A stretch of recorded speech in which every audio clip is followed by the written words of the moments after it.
Okay. Thank you, Jesus. Praise Praise. God.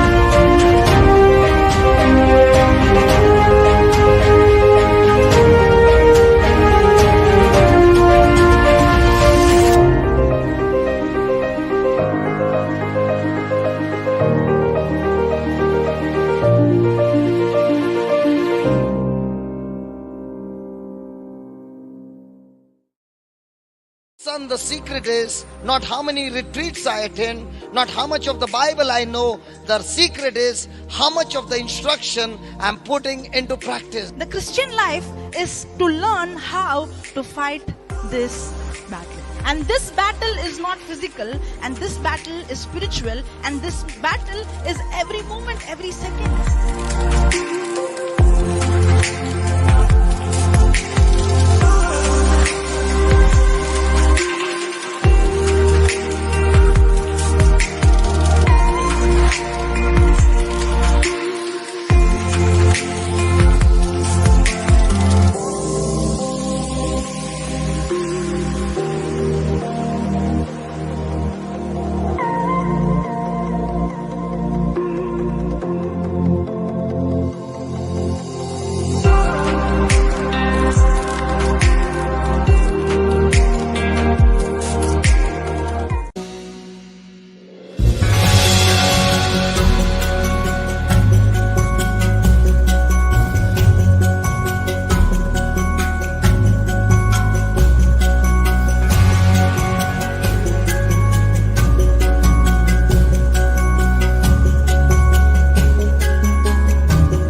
Praise Jesus. Praise Jesus. A blessed morning to all of you, and welcome again to the episode on killing cancer with the Word of God. We are at episode 15. I request Sister Cassandra to start with an opening prayer. Thank you, Jesus. Thank you, Jesus. Permit me, Sister Sumitra. I had asked Sister Celestina to run through 1 John 4:10 on love, God's love. Praise Uh, God. since you Praise had God. told me the topic, thank you, Jesus. And Sister Celestina, can we have a look at the CEB version, Sister?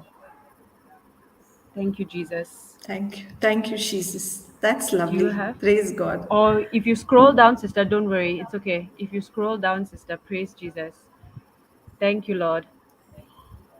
The ERV, it says, in this is love.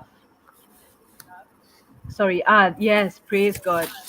True love, true love is God's love for us, not our love for God. He sent his son as the way to take away our sins. Thank you, Jesus. The GNB version says this is what love is. It is not that we have loved God, but that he loved us and sent his son to be the means by which our sins are forgiven. Thank you, Jesus. And if we scroll down, sister, what else can we pick out? Thank you, Jesus. These beautiful definitions of God's love for us. This in the message, thank you, sister. This is the kind of love we are talking about. Not that we once upon a time loved God, but that He loved us and sent His Son as a sacrifice to clear away our sins and the damage they've done.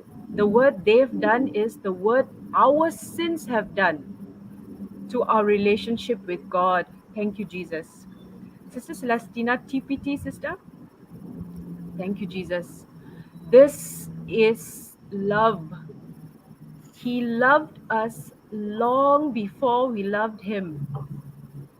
It was His love, not ours. God, and this is where it really touches me, He proved His love. He being God, He proved His love by sending His Son to be the pleasing, sacrificial offering to take away our sins. As we look at this version, this TPT version, and we see our Lord Jesus, we close our eyes and we see our Lord Jesus hanging on the cross for us. Thank you, Jesus.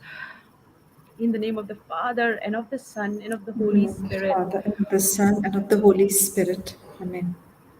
Thank you, Jesus. Thank you, Father. Thank you, Father. Thank you, Father. Thank you, Father. Thank you, Jesus. Lord, what love is this? What love is this that you had to prove your love for each and every one of us? What love is this, Lord? We who have sinned, you loved us regardless, steadfast, sure, true, long suffering has been your love for us. Before we loved you, Lord, you had already created us in love. And your love has never wavered. No matter what we have done, Lord, your revelation to us has been that your love has never wavered. Your love has never depended on our performance, Lord. Your love, Lord, is our foundation. Thank you, Lord. Thank you, Jesus. Thank you, Holy Spirit, for teaching us. You are the one, Holy Spirit, that is teaching us, guiding us, giving us this revelation. Thank you, Holy Spirit, as Sister Simitra. Through her, Holy Spirit, you are teaching, giving us revelation. Holy Spirit, you have taken full control of all our hearts as we listen to this teaching. Through Sister Simitra, you have opened our hearts to understand your perfect love for us, the true meaning of love. Holy Spirit, you are teaching us. You are giving us, Lord, the understanding of love. This word that we have abused, this word that we have used so carelessly in our daily life. Thank you, Holy Spirit. Through Sister Simitra, you are teaching us, you are opening our hearts to understand, you are guiding us, you are directing us to what this love means and how we use this love of yours to love everyone we come into contact with. Lord, we are excited. We are looking forward to this teaching today. Thank you, Holy Spirit. Thank you for bringing this to Sister Simitra's attention. Thank you, Lord. Thank you, Lord. Thank you, Jesus, for your love for us. Thank you, Lord. Your word says that you proved your love. You proved it, Lord. You are God and you proved your love to us. Thank you so much. There is no words to express your love for us, Lord. Thank you, Lord. Thank you, Jesus. We praise you. We adore you, Lord. We love you, Lord. We make this prayer in your mighty name, Jesus. Amen. Amen. Amen. Amen, amen, and amen. Thank you, Jesus. Thank you, Thank you, Jesus. Sister. Thank you, Sister Cassandra, for a very beautiful opening prayer. Thank you, Jesus. Thank you, Lord. Thank you, Jesus. Thank you. So, once again, welcome to all of you, my dear brothers and sisters in Christ. So, if we look at today, so what is the significance of today for the world? If we have to look, take a flashback and think of the things that we would have done on this day, can anyone share what is the significance of today? My goodness, sister. 2 years ago, it would have been uh, wishes, sending meaningless memes to all my friends, spamming every one of them. Happy Valentine's Day! Praise Praise God. God. Thank you, Jesus. Sister Sister Celestina. Celestina, would you like to share something Yes, I would about be expecting, this day? yes, I would be expecting chocolates, secret letters, secret notes to the one I love, or expecting them Praise rather. God. Praise Praise God. God. Flowers. So true, so true. Because we've always heard of 14th February as Valentine's Day.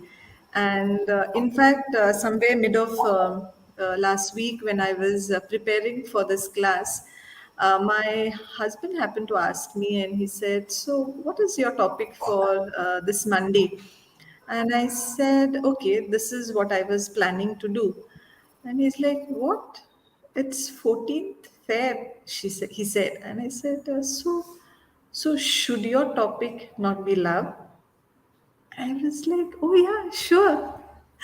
And it's 14th Feb, and it's as the world celebrates Valentine's Day. This topic is given to me by my husband for today, and I'd like to share what I have been learning, what the Holy Spirit has been teaching me, and let us learn together with the inspiration of the Holy Spirit who guides us through this teaching so that those who are listening in are blessed through this sharing. Praise God.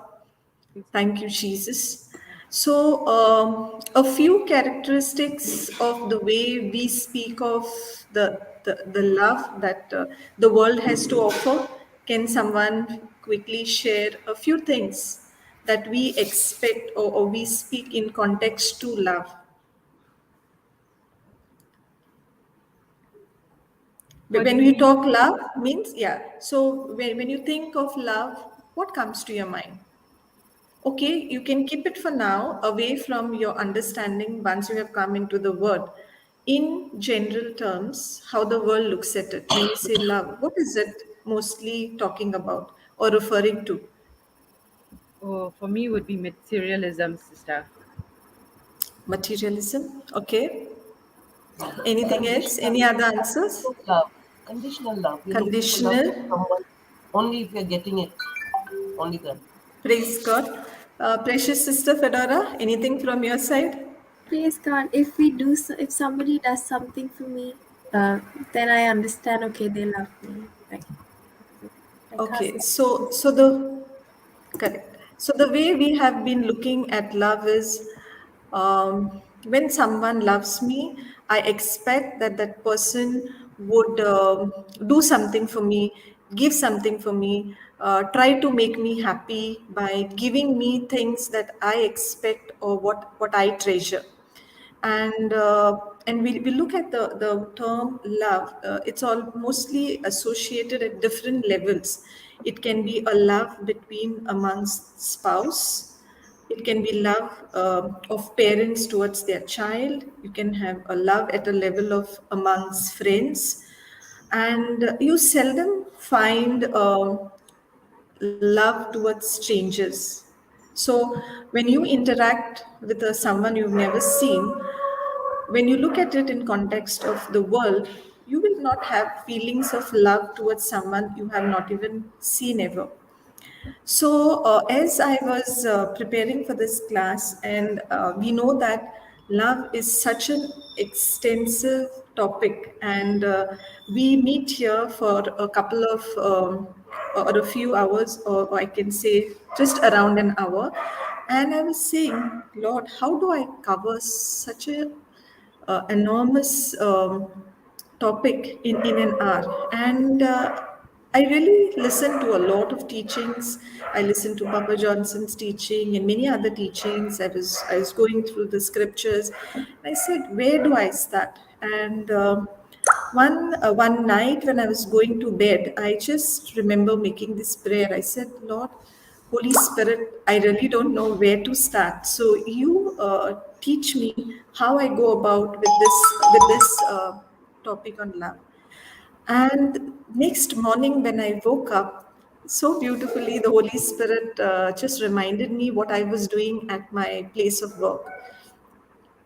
Now, at work, I was somebody who was responsible for investigations, and I was the lead investigator. So, when anything that goes out of the standard procedure, it would be reported, and the person in quality would investigate it. So, there would be guideline as to the WH questions that are required to be reported. In a sense, who's involved in this event, what is the material that is involved, where did it happen, what time did it happen, why did it happen, how did it happen, who was reported. So all these WH, most of them would be the WH questions with a how. And the Holy Spirit reminded me this, and I said, "Oh wow, Holy Spirit, thank you." So, and based on that, I thought, how about going through these questions of who, why, when, where, when we want to understand the love that the Bible talks about. Praise God. Thank you, Jesus. So when I started putting it in context to these questions, so the first question that comes in is who. So the question was, can we ask who is love? So when I said who is love, is this right question? And surely the scripture that came to me was 1 John 4, 8 and 16. Sister Fedora, can you take us there? Praise God. Thank you, Jesus. 1 John 4, 8. And then I'd like to see 16. Please. Thank you, Jesus. Thank you, Jesus. Whoever does not love does not know God, for God is love. So we have known and believed the love that God has for us. God is love, and those who abide in love abide in God, and God abides in them. Praise God. Thank you, Jesus. Now we see that when we look at whose love, we have the scripture telling us God is love. So when we look at these three words, God is love, it doesn't say that God, we need to be very mindful and understand that it doesn't say God has love. It says God is love. That means the nature of God is love. Because sometimes we say, like, if you take a lime and you squeeze a lime, you'll get lime juice. So, what will lime juice taste like? Son, Sour. Sour. Sour. Okay, sour. So, if you take sugar and you taste it, what will sugar taste like? Sweet. sweet. Sweet. So, we know that the very nature of sugar is sweetness, the nature of lime is it is sour. So in the same way, we see that God is love. It's not that God has love, Because when something has love, it can be separated from it. But when something is love, it is inseparable. So we need to understand that God is love. That's the nature of God. Praise God. Thank you, Jesus.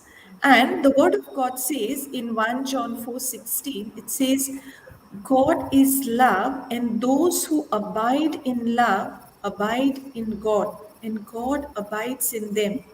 That means when we are living in love, it's an evidence of we living in God and God living in us.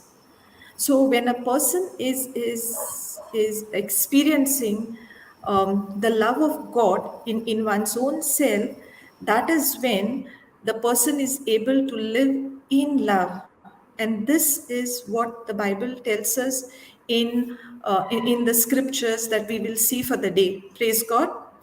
Praise God. So can we go to 1 John 3:1? Or we can start with 1 Corinthians 13:4 to 8. So the next question that comes to us is, what is love? Praise Love God. is patient. Love is kind.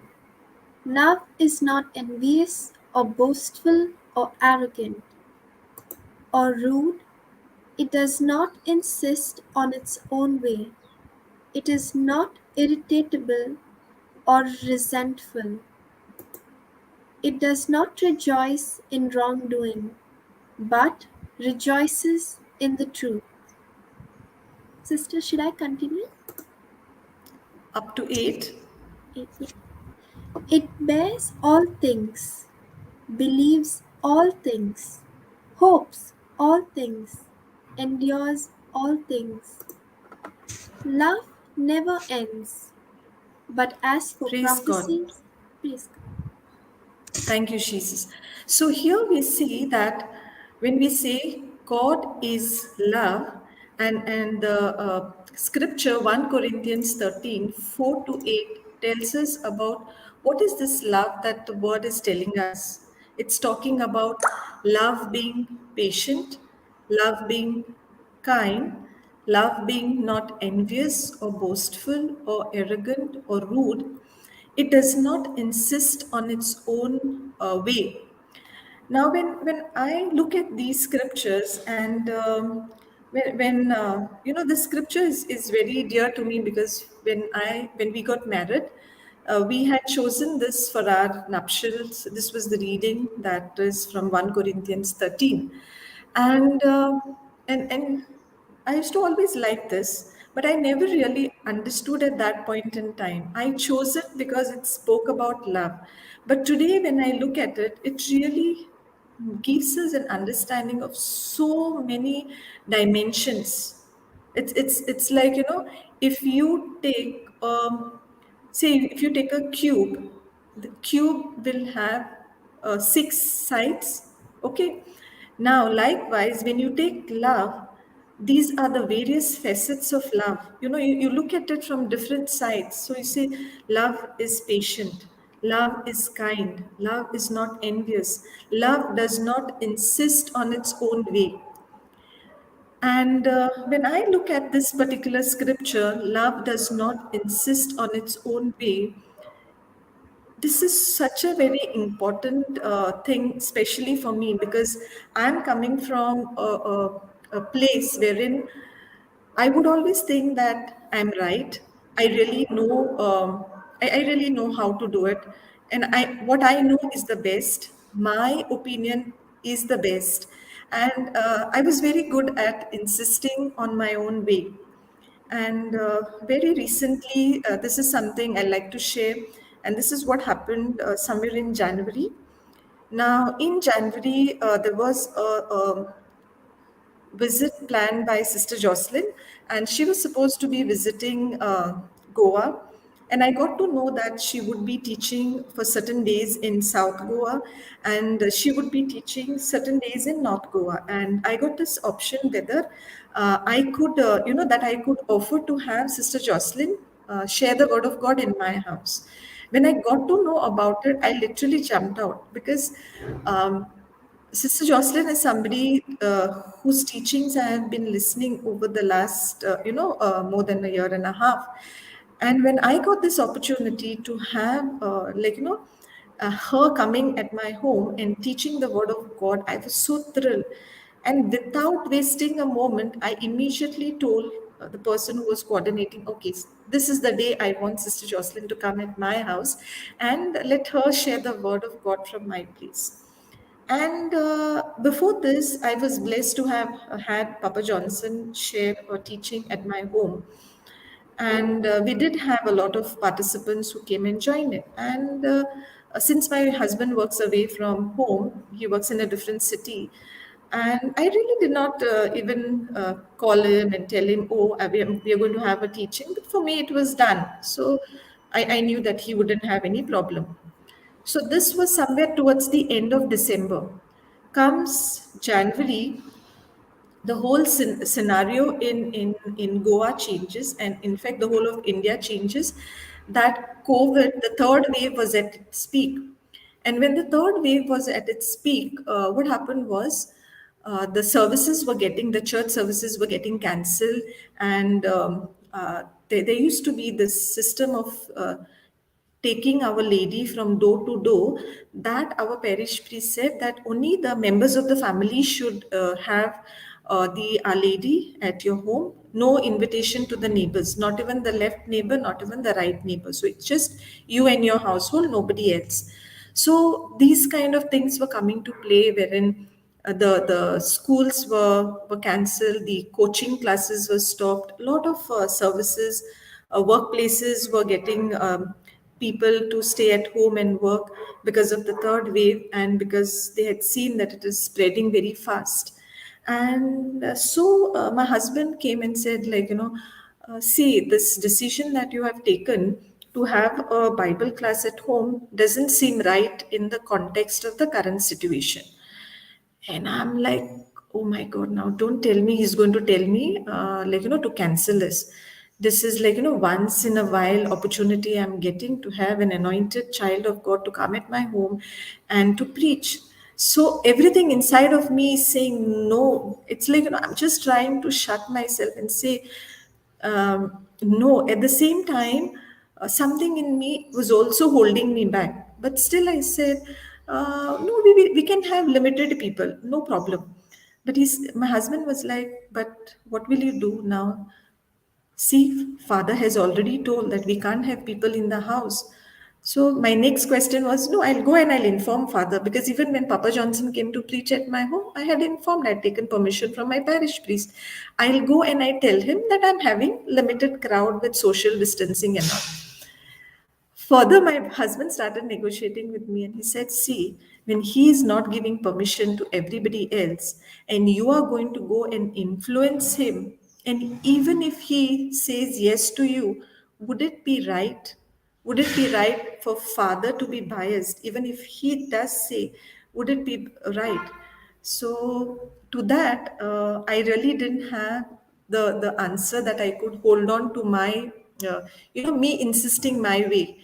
So at that point in time, even though in my heart I was not fully convinced, because I wanted to have the teaching, and I really had informed a couple of people also that, I'm going to have Sister Jocelyn at my home. Y'all can plan and come and attend the session.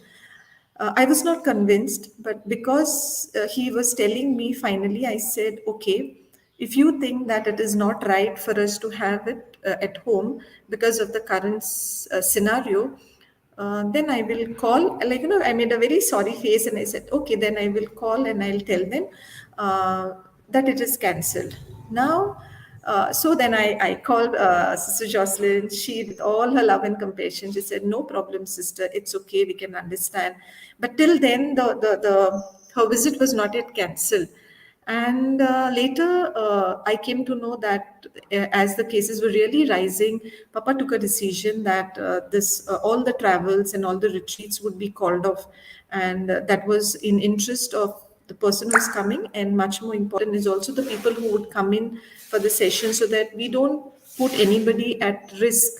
And of course, God has already blessed us with a beautiful platform of Zoom and other ways that we can teach. So we can continue with that till we have a option to get back to assembling together. So this scripture really, helped me, and I can say that now when I was studying, at that point in time, though I really did not recall this scripture, what really helped me was, wife, submit to your husband. So it was that scripture which helped me to take that decision to go with my husband recommendation. But now when I see that love does not insist on its own way. Praise God. Thank you, Jesus. Thank you. So what happened? What happened was eventually the whole program got cancelled. And because the entire program got cancelled, then when I came back and I told my husband such a thing has happened and it is all cancelled, he just smiled and he didn't say anything. And at that time I said, Lord, I was so happy and I was so thankful. I said, Lord, I thank you that because I have the word with me, which told me that you need to submit to your husband, and I obeyed. So I obeyed that commandment. I had a situation wherein the whole thing got settled and there was absolutely no room for bitterness. Praise God. Praise God. Thank you, Jesus. Thank you, Jesus. Thank you, Jesus. Thank you, Jesus. So little things that happen in our day-to-day life, in our as we tread to this planet Earth, small things that are happening, other things which teach us beautiful lessons. But it's only when we know the word, when we fellowship with the word of God, that is when the Holy Spirit will convict us, the Holy Spirit will guide us, and that's when we are able to make decisions. That's when we are able to live looking unto Jesus, because He is love. And when we look at how we are called to live our lives, we will always be able to walk in the right path. And beautifully, the scripture, verses 8 says, love never ends. But if we see in today's world and in the system of the world, supposing there is a boy and a girl who are into a relationship, something gets there is misunderstanding, or certain demands of the girl cannot be met by the boy, or vice versa, and the relationship turns sour and they part ways. Do we find that love in no time is getting replaced with hatred? Yes. Yes. Praise Yes. God. Yes. So are those people who have been in relationship and who've been speaking about love, are then not even able to look at one another face to face? Yes.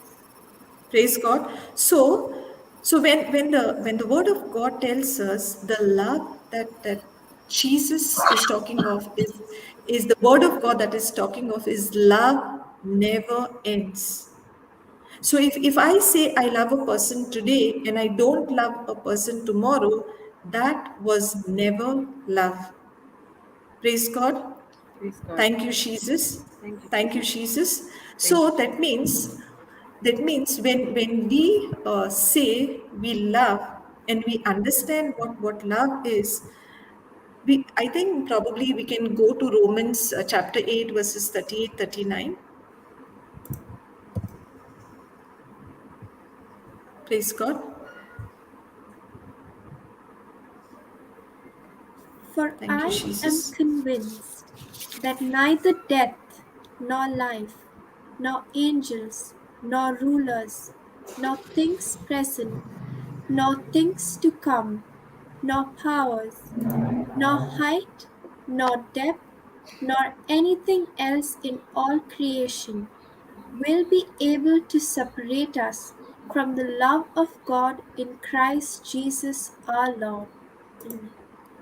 Thank you, Jesus. So, this love that we have with people when we don't understand, the love of God, when situation changes, we may end up saying, okay, I don't love you, I don't have anything to do with you. But when we look at God's love, the love of God says that we are, according to Romans 8 38, it says, once we understand and experience the love of God, we are convinced nothing can separate us from the love of God. So, no matter what happens in our life, if we look at that particular thing which says, nor anything, nor things present, nor things to come, absolutely nothing can separate us from the love of God. Praise God. Praise God. Thank you, Jesus. Thank you, So that Jesus. means tomorrow, I am able to pray or I am not able to pray. I am able to do good, I am not able to do good. I am in good health or I am in ill health. The word of God tells us that if we look at it very closely, it says, anything else in all creation, it says, nothing will be able to separate us from the love of God in Christ, Jesus Christ our Lord. Praise God. So when we understand how much God loves us, that's when we are able to experience His love.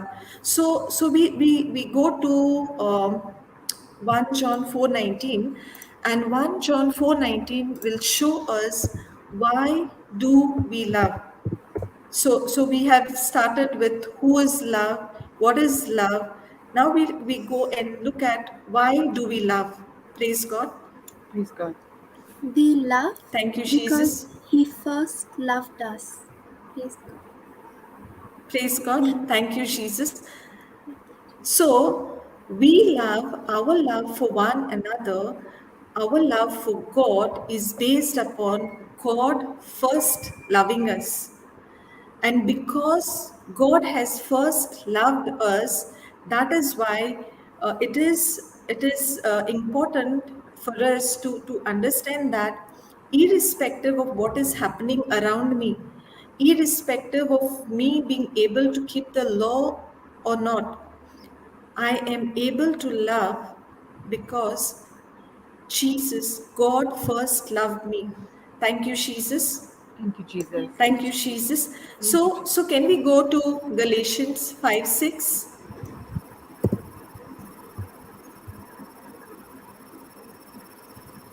For in Christ Jesus, neither circumcision nor uncircumcision counts for anything. The only thing that counts is faith working through love. Praise God. Thank you, Jesus. So we see here that for faith to work, we require love. And what is this love? This is the love that God has poured into our hearts. Now let us look at a simple example. Okay, supposing now, I'll take an example of my own self. My husband works in a different place, so month by month he will, deposit money in my account so that I can use that money for the routine household expenses. Now, when he has sent that money to me in my account, will I be able to use it just because he has deposited that money in my account? Yes. He has so him depositing the money in my account, will that money land in my hands? Yes. You have to Will withdraw that it. money, praise God, thank you, Jesus. So that means when he does his part is to work, to earn, and say he's deposited in my account. So for me to use the benefit of that money to have comfortable living, for food, clothing, whatever, do I need to do my part of going and getting the money? Yes. Yes. Praise God. So that Praise God. means, say, supposing I am going to an ATM to withdraw the money. So I need to have a ATM card. I take the ATM card and insert it in the ATM machine. Will I now get the money? Yes. You have to key in your PIN number. PIN number. Praise God. So now I need the pin code, right? So Yes. that means here I've given an example wherein there are two people involved. One person is doing the work, earning money, depositing it in the second person accounts, and the second person also need to do an action whereby I take the card, I know the pin code, I key in the pin code, and then I get the money. Praise God. Praise God. Praise Thank you, God. Jesus. Thank you, Jesus. So this is exactly what Jesus has done for us. That Jesus went to the cross, he bore our sin, he bore our sickness, he bore our terror, our shame, our poverty, our lack. Everything was put unto him, and when he was crucified, he shed every drop of his blood, and he finally gave up his spirit. When Jesus finished it on the cross, this what Jesus has finished, this what Jesus has finished on the cross, when I am born again, is deposited in my account. So what is it that is deposited in my account? What is deposited in my accounts is the currency which I am supposed to use.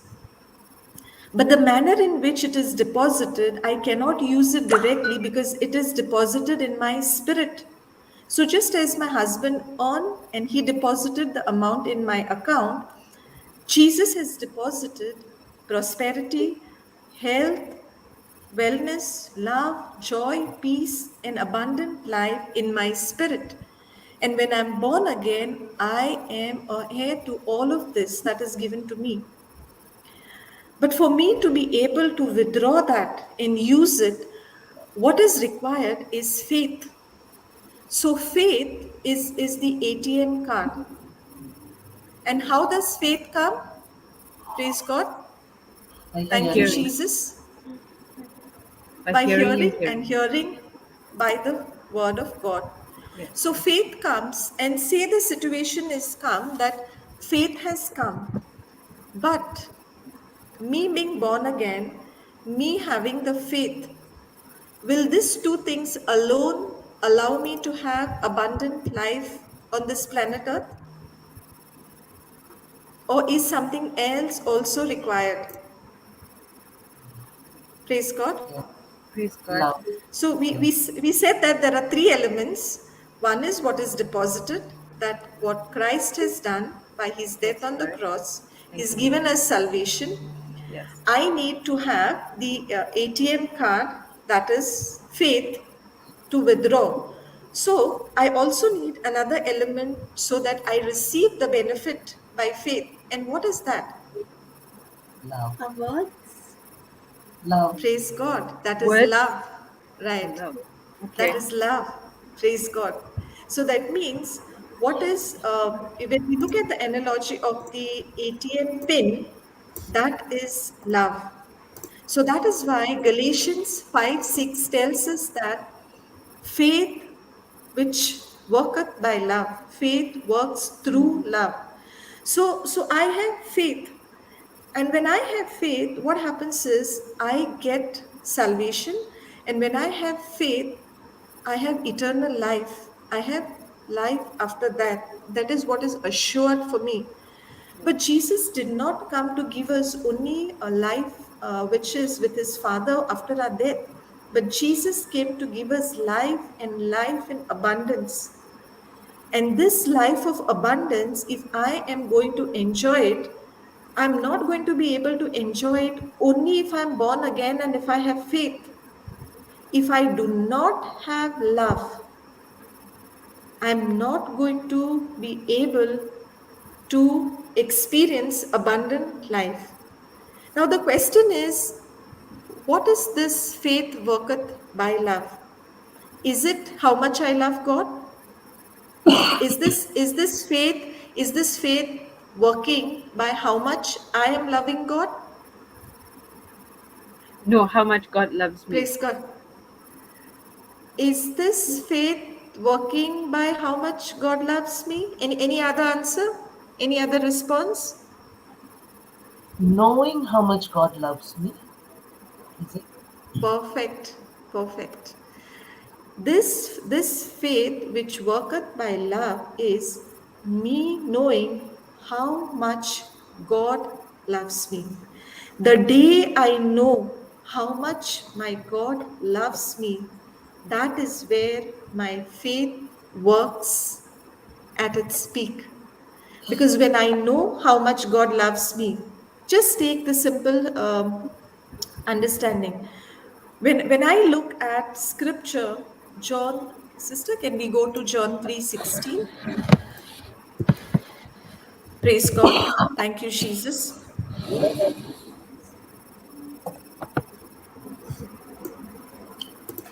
For God so loved the world that he gave his only Son, so that everyone who believes in him may not perish, but may have eternal life. Praise God. Thank you, Jesus. Praise God. Thank So you, Jesus. when I know how much God has loved me, when I understand that he gave his only beloved son to die for what? He gave his only beloved son to die so that whoever believes in him may not perish but have eternal life. So when Jesus has died for me, and this is the love of the Father for me, that means will this God who could give his son to go and die on the cross along with him not give me everything else? Praise God. Praise Thank you, God. Jesus. Thank you, Jesus. Sister, can we go to Romans 8:31, 32? Praise God. Thank you, Jesus.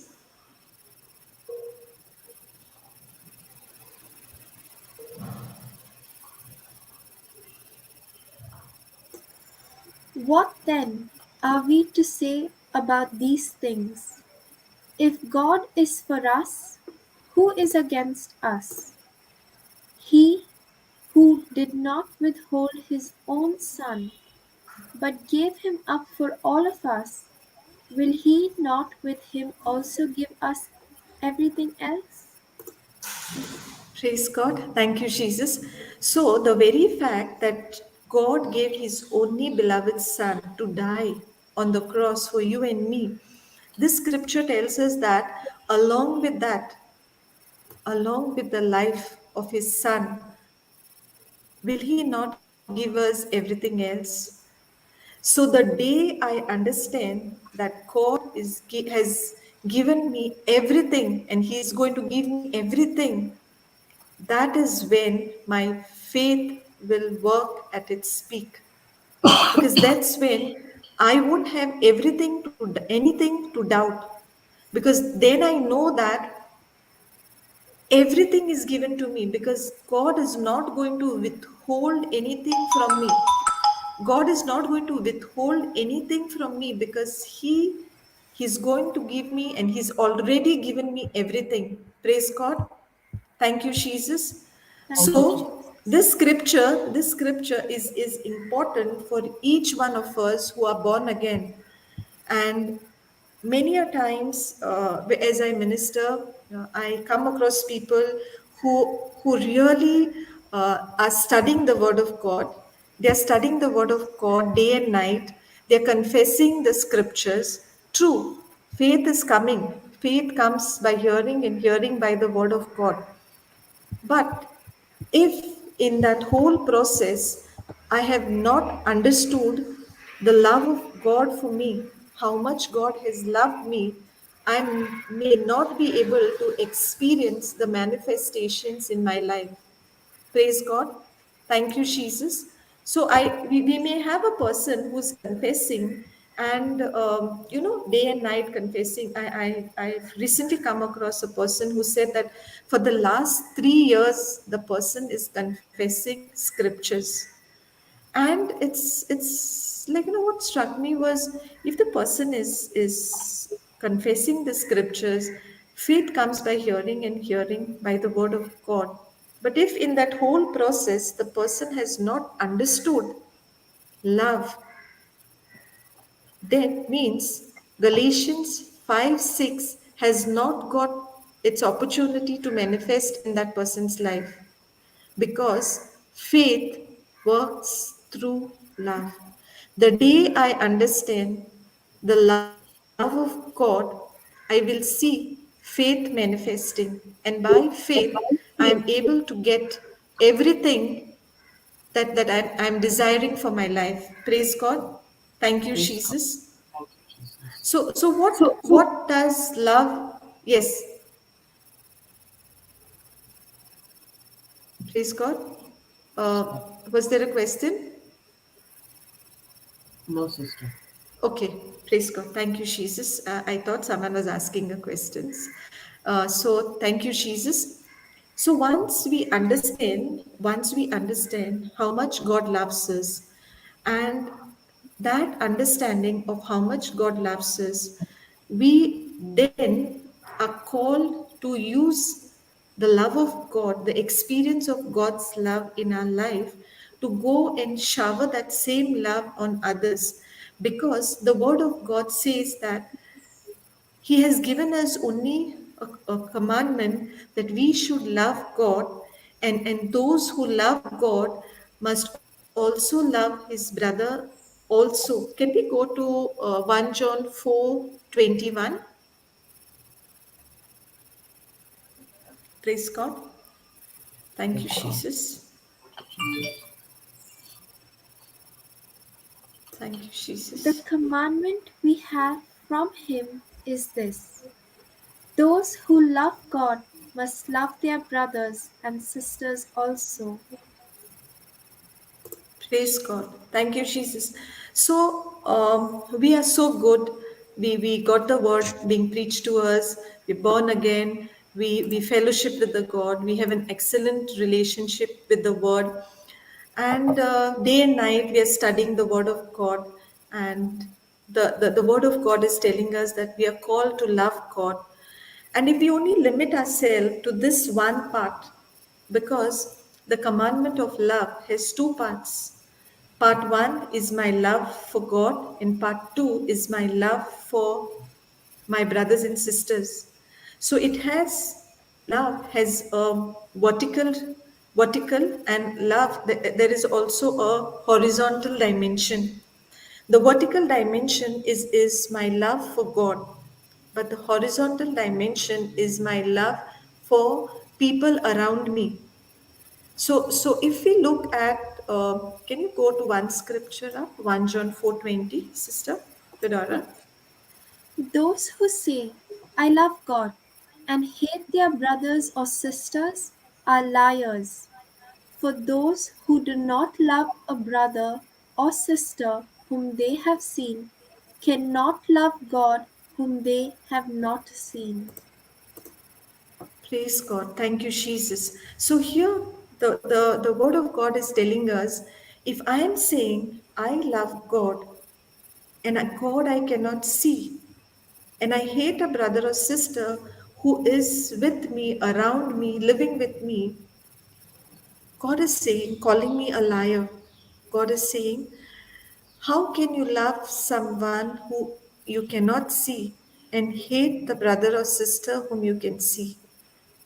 So it's very important for us to introspect, look into ourselves, and think, do I really love God? Because the word of God says that when I love God, I will keep his commandments. And what is his commandment? His commandment, the new covenant, is all about love. And 1 John 4:21 tells us that. So beautifully, 1 John 4:21 tells us the commandment we have from him is this: those who love God must love their brothers and sisters also. And when I'm unable to love my brother or sister, God is calling me a liar. So will it please God that I'm only loving, saying that I love the word, I love God, but I'm not ready to apply the word in my life? If I say I love God, I love Jesus, but I'm unable to forgive, because for me to love a brother or sister who would have hurt me, there is an obstacle, there is something which is coming in the way, and that could be the hurt, the guilt, the abuse, the rejection, the jealousy, all these negative emotions which are coming in between, which are blocking me from experiencing or expressing my love. So in all of this, the hurdle that is there for us, which prevents us from loving a brother or sister, is actually centered around unforgiveness. Praise God. Thank you, Jesus. So if we look at Luke 23:34, Sister Fedora, now we know that God is love, but we also know that God, in His love, is also forgiveness. And that is why when we see Luke 23:34, Sister Fedora, can you read? Yes. Then Jesus said, Father, forgive them, for they do not know what they are doing. And they cast lots to divide his clothing. Praise God. Now, this was at a point in time wherein Jesus was crucified. He went through all the pain, the agony, the scourging at the pillar, the crowning of the crown of thorns which was put on his head, carrying the cross, him falling down as he was climbing Calvary, being crucified. So the pain, the terror, the offense, whatever had to be meted unto him was all done. But finally, they stripped him. They stripped him of his clothes. And Jesus was put to shame. And when he was put to shame, what came out of his mouth was forgiveness. How easy does it become for us? Many a times, maybe if somebody has cheated us, it may still become okay for us to forgive. But many times, when people has put us to shame in public, it's very, very difficult, because that really kills us from inside. We can't face people when we are publicly put to shame. But here we have Jesus teaching us by his own life. And when he's teaching us, he's not in his normal days wherein he's preaching the gospel with the people in the synagogues with his disciples. He's not at a normal place. He is at a place wherein he's about to die.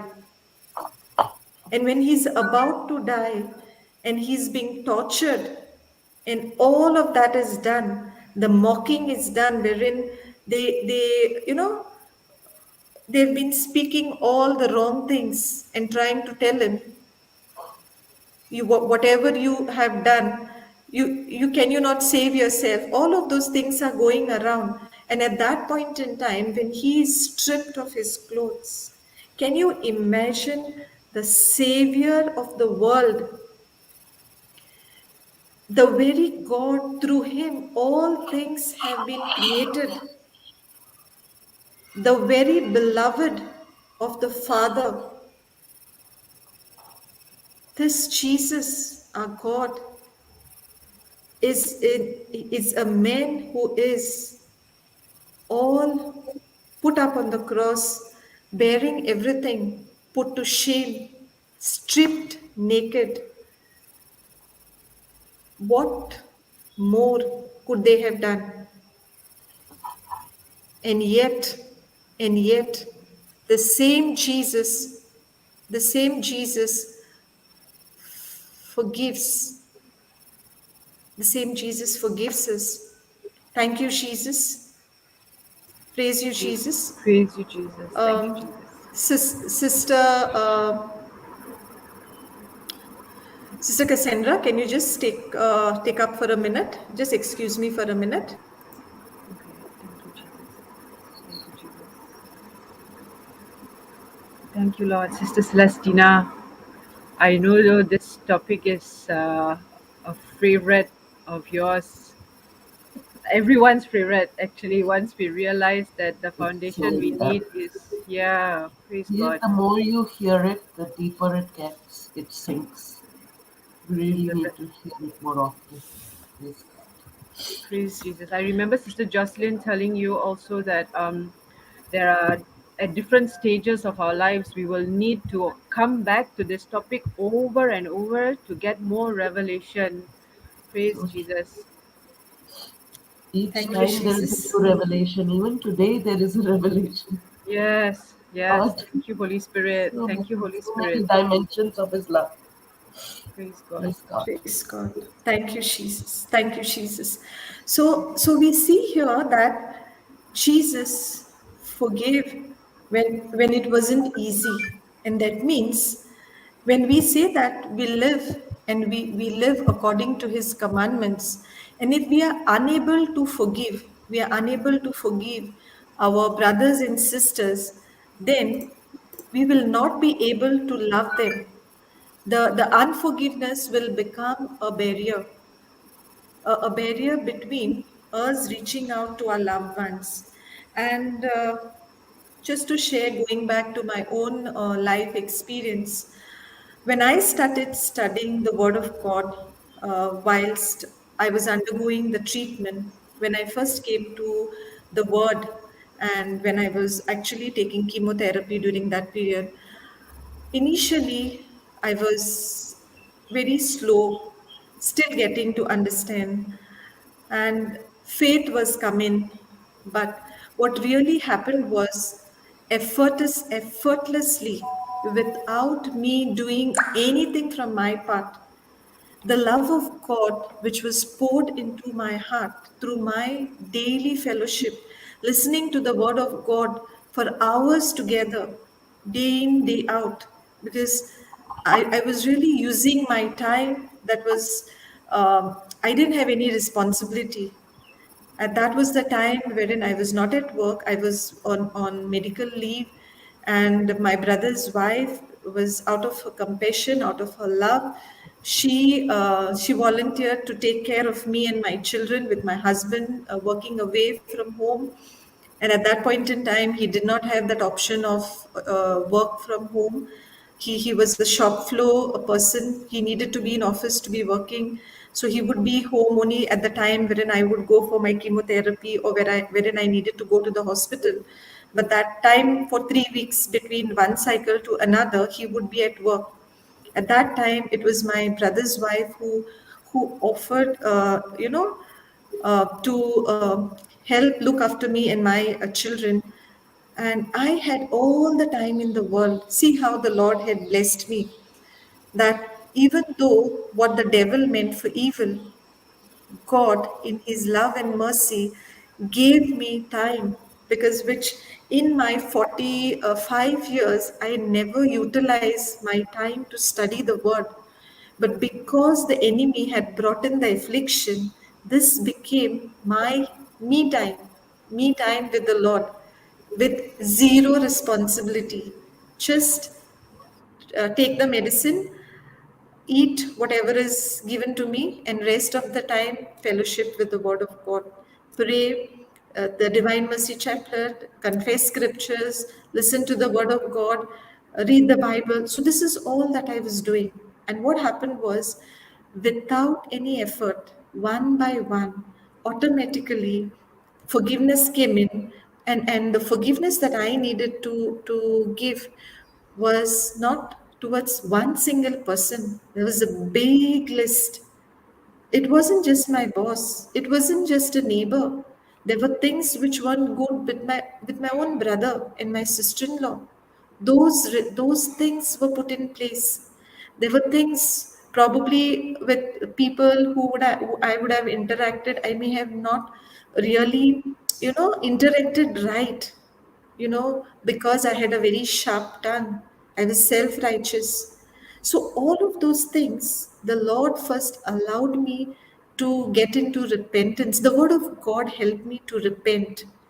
And with that repentance, when I was pleading for forgiveness, I was also eventually able to forgive others. And with forgiveness done, now it's not just love for me, my husband, my children, my family, but sisters, my dear precious sisters, it's like, whenever I see any person, it's like, Lord, I don't know this person. At the same time, you said that you love the world. You created us in your image and likeness. And when you have created us in your image and likeness, your love is also poured into this person. So automatically, that feeling towards the person becomes one of love.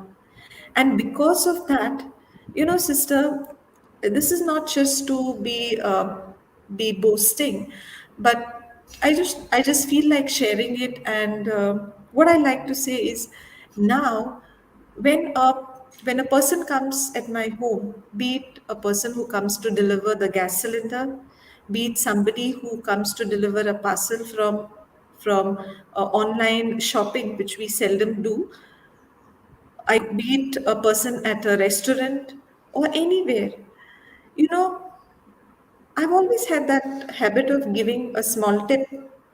But today, when I give a small tip, it's a generous tip is one part, but what is more important is I remember once Papa telling about Philippians 4:19, that when I give sow a small seed in people's life, I can surely uh, you know anoint that seed with Philippians 4:19 and say that, Lord, I am giving this planting this seed of Philippians 4:19, that you, Lord, is going to supply all his needs, and this seed is going and destroying the spirit of lack in their life. And when I now give a tip, I am so excited because I know that the seed that I have planted has finished the lack in their life. And then I say, Lord, I thank you that you send the right laborer, because I cannot share the gospel each and every time I get an opportunity to tip a person, because I may be in a restaurant, I may be at a place wherein I take my car to wash. I'm not going to sit and probably preach the gospel, but I know that the seed which is planted by faith is coming in with a harvest, because it is a prayer, a scripture promise is attached with it, and that is of Philippians 4:19. And the word of God says that when I say, and whatever I say, when I believe it, I shall have it. So I just link it to Mark 11:24. Praise God. Thank you, Jesus.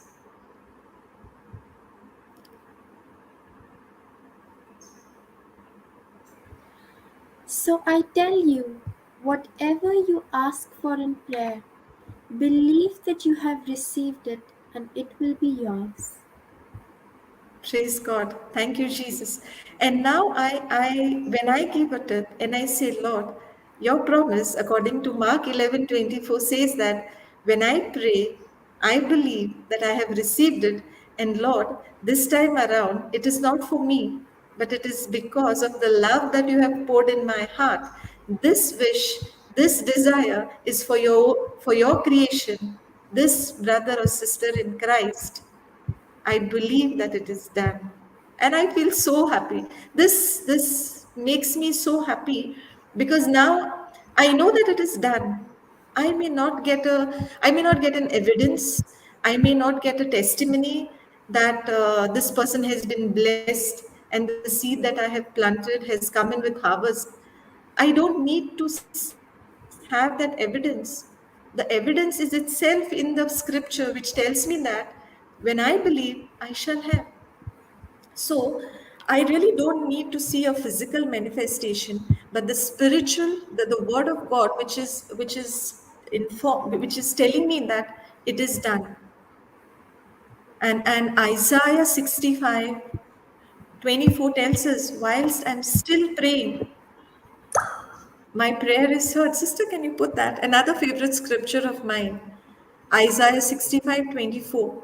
So now it is not just about I use the scripture for my benefit, but how can I use the scripture promises so that this benefit of Christ is passed on to every child of God? Praise God. Isaiah Praise God. 65:24. Before they call, I will answer. While they are yet speaking, I will hear. Praise God. Thank you, Praise Jesus. God. So I tell myself, Sumitra, you have called unto the Lord, you have believed, you are not doubting, and you have sown the seed of love. It is a done deal. Praise God. Praise Thank God. you, Jesus. Thank you, So Jesus. that scripture, John 19:30, which says, "It is finished," also applies for me in this situation, that it is finished. The lack in their life, the poverty in that person's life is finished, and also the Lord is already sending the laborers in that person's life so that the gospel of Christ is preached and salvation is received. So it is a small seed, but with that, I have lovingly tied out so many scriptures, and that is what gives me joy, because Praise God. the spirit of lack is destroyed. At the same time, I've put a demand on the salvation of that soul, and through that person, salvation unto their household. Praise God. Thank you. Praise God. Thank you, Jesus. Thank Thank you, you, Jesus. Jesus. So now, having seen so far on love, we'd like to see the where aspect of it. So, sister, can we go to Romans 5:5?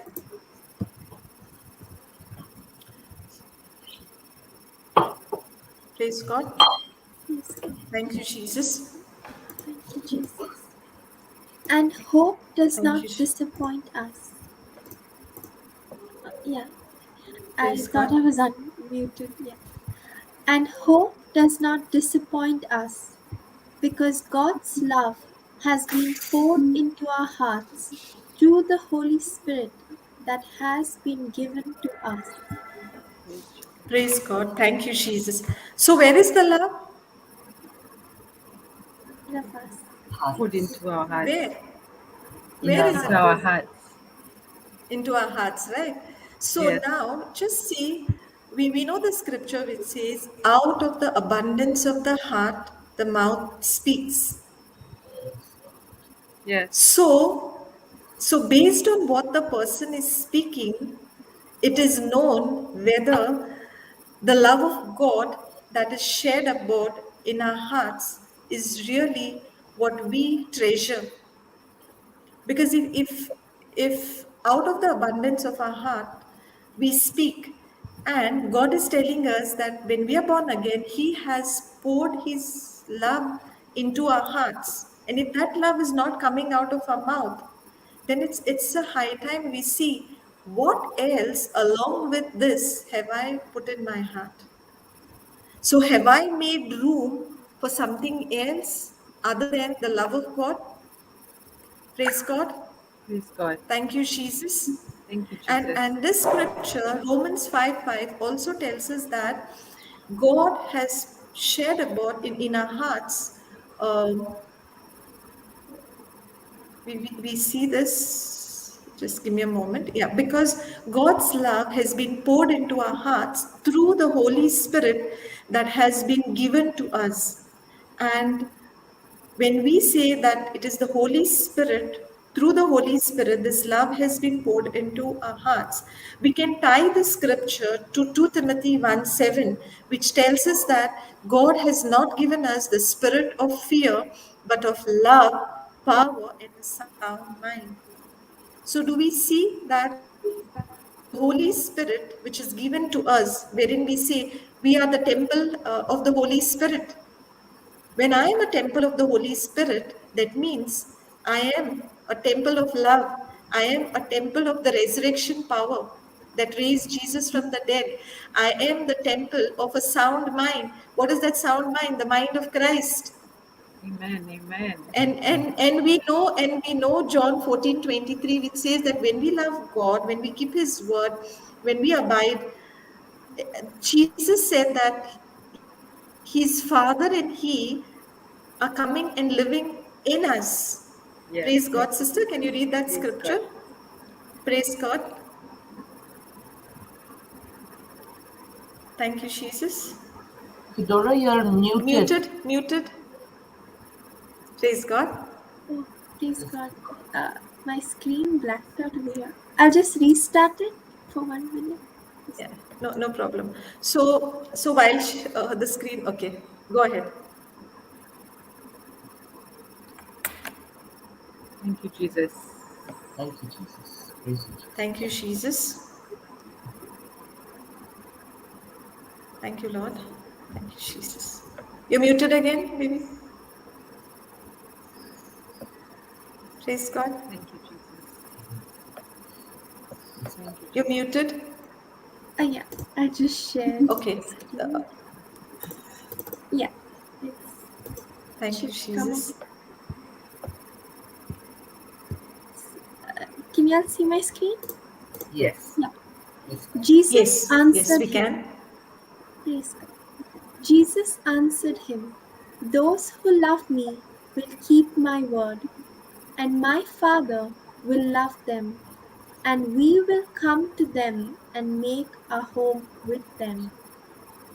Thank you, Jesus. Praise God. Thank you, Jesus. So now when you are keeping the word, because those who love me, if you love God, you will keep the word.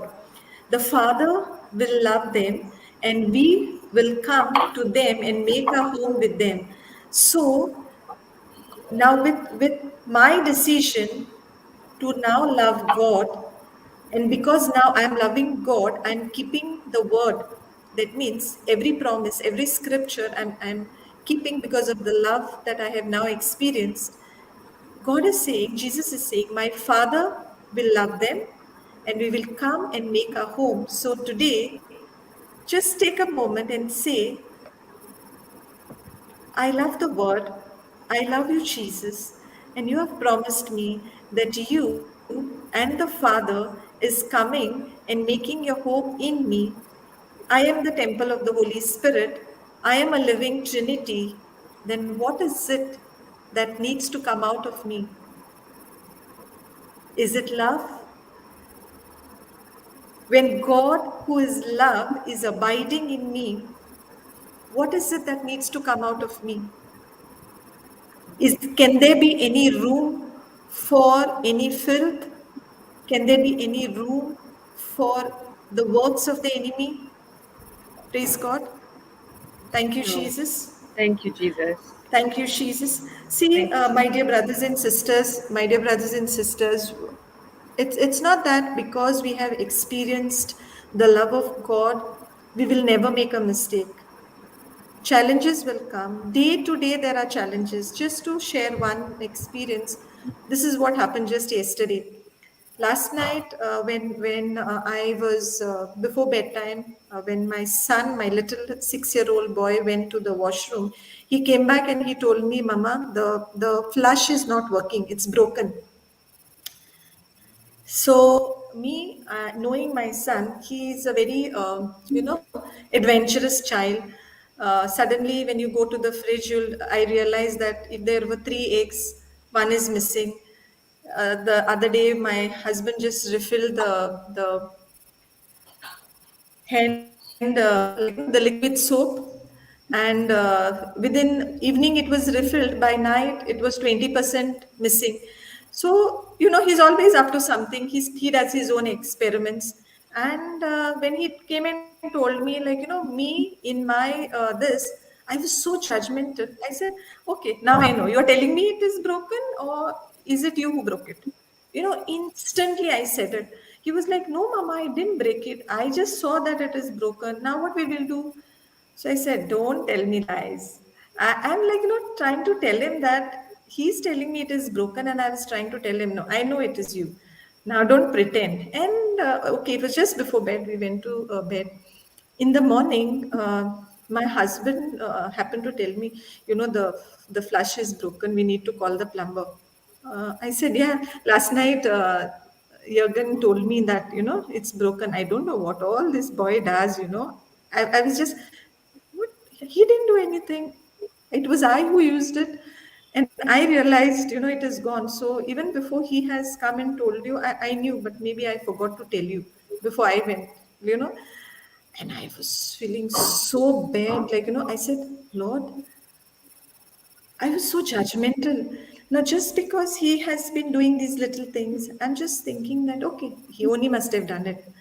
So I was really sorry. And then my husband really corrected me and he said, see, if you say like that, next time if he has to tell you something, he won't tell you because he will think, okay, if he comes and tell you, Mama will think it is I only.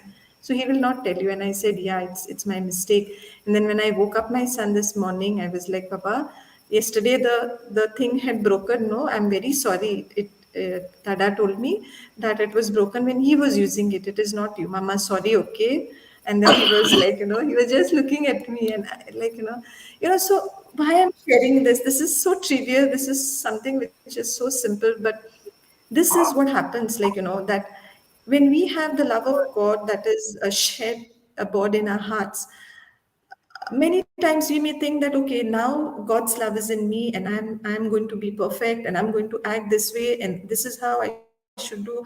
And if I make a mistake, then I sit and judge my own self. Arre, if God's love is in you, you can't even, is this the way you deal with people around you? So another scripture which tells me is that now there's no condemnation for those who are in Christ. So even when I have done something wrong, even when I know that I should not have done it, I am quick to repent, quick to ask for forgiveness, and I'm all the time on guard to allow not to allow the enemy to bring in condemnation. Praise God. Thank you, Jesus. Thank you, Lord. Praise So you, Lord. so can we go to can we go to John 13:35. Thank you, Jesus.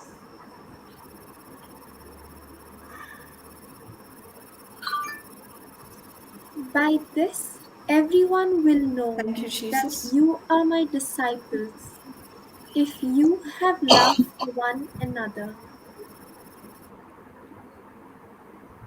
Praise God. Thank you, Jesus. So when will the love of God that is in me be seen by others? When will others know that I am a disciple of Christ? When will it be known that God abides in me? When I love another person, by that people will know that I am a disciple of Christ. So am I now willing to grow in my love for God and then take that love that I have experienced from God, step out in faith and reach out to people around me and love them, not for what they are, but love them because God has loved me. So if I love others because they love me, then that's not the kind of love that God is talking about. God loved us when we were still sinners. Praise God. Thank you, Praise God. Jesus. Thank you, God Jesus. loved us when we were still sinners. And because God loved us when we were still sinners, His love was a selfless, one-sided love. That love which He has poured into our hearts is the love which is going to help us love others. Thank you, Jesus. Thank you, Jesus. Praise you, Jesus. Praise you, Jesus. So we love. So the question now is, why should we love? We have seen what is love. We have seen the love of God. We've seen how God has shown His love to us by sending His only beloved Son to die on the cross and become an atoning sacrifice. Now the question is, why should we love? And let us see in 1 John 4:7. Praise God. Thank you, Jesus. Beloved, let us love one another because love is from God.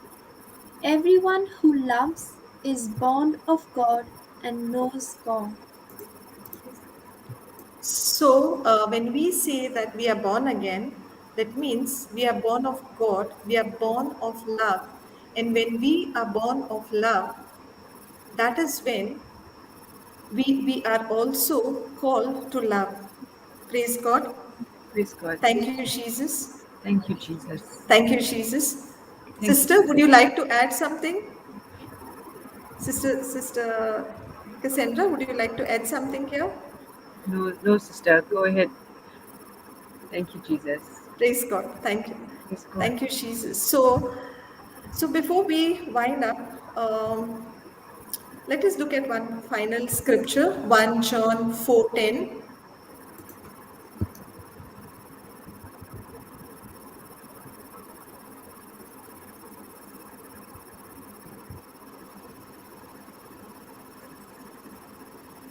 In this is love, not that we loved God, but that He loved us and sent His Son to be the atoning sacrifice for our sins.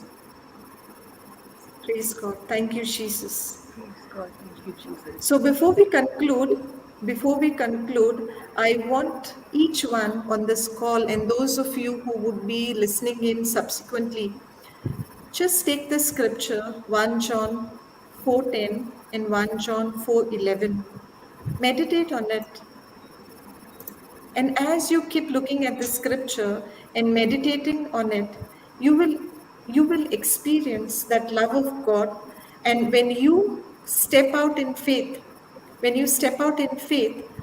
that's when you will understand that, especially if you look at 1 John 4:11, it says, "Beloved, since God loved us so much, we also ought to love one another." So why should I love? I should love because God loved me so much. I should not love because the other person loves me. I should not love because I want the other person to love me. I should love. I ought to love. Why? Because God has loved us so much. God has loved us so much, and that is why we ought to love one another. So this is pretty much I wanted to share for today. As in the world we celebrate Valentine's Day, we know and we understand that Jesus is our first Valentine. He loved us. He loved us when we were still sinners. And because He has loved us when we were still sinners, and His love is poured into our hearts through the Holy Spirit that is given to us, we are called to love one another. Let love not be for selfish gain. Let what we speak not be with a motive of an expectation tied around it, but let love be for the sake of God, who is love, having loved us and poured His love into our heart. Thank you, Jesus. Thank you, Praise you, Jesus. Jesus. Praise you, Jesus. Thank you, Lord. Sister, Thank you, Jesus. there Yeah. was one question: how to respond to a brother who is against Jesus Christ? Um, for somebody who's against Jesus Christ, the most beautiful thing to do is to pray the prayer for the unsaved loved one. Because when you are praying for the salvation of that person and you continue to operate in love, you plant the seeds of love. Because that person who may be against God, may not be against you. There could be situation that that person is against you, but there can also be a situation that that person is fine with you. You are fine with this person, but yet the person does not acknowledge God or does not have anything to do with God. So this is the time wherein by by our life, by our life, the other person should be able to understand that God lives in us. When we love people around us, people who are looking at us should understand that God loves in us. When they see what love is doing in us and we continue to pray for them, that's when surely your prayer will be heard.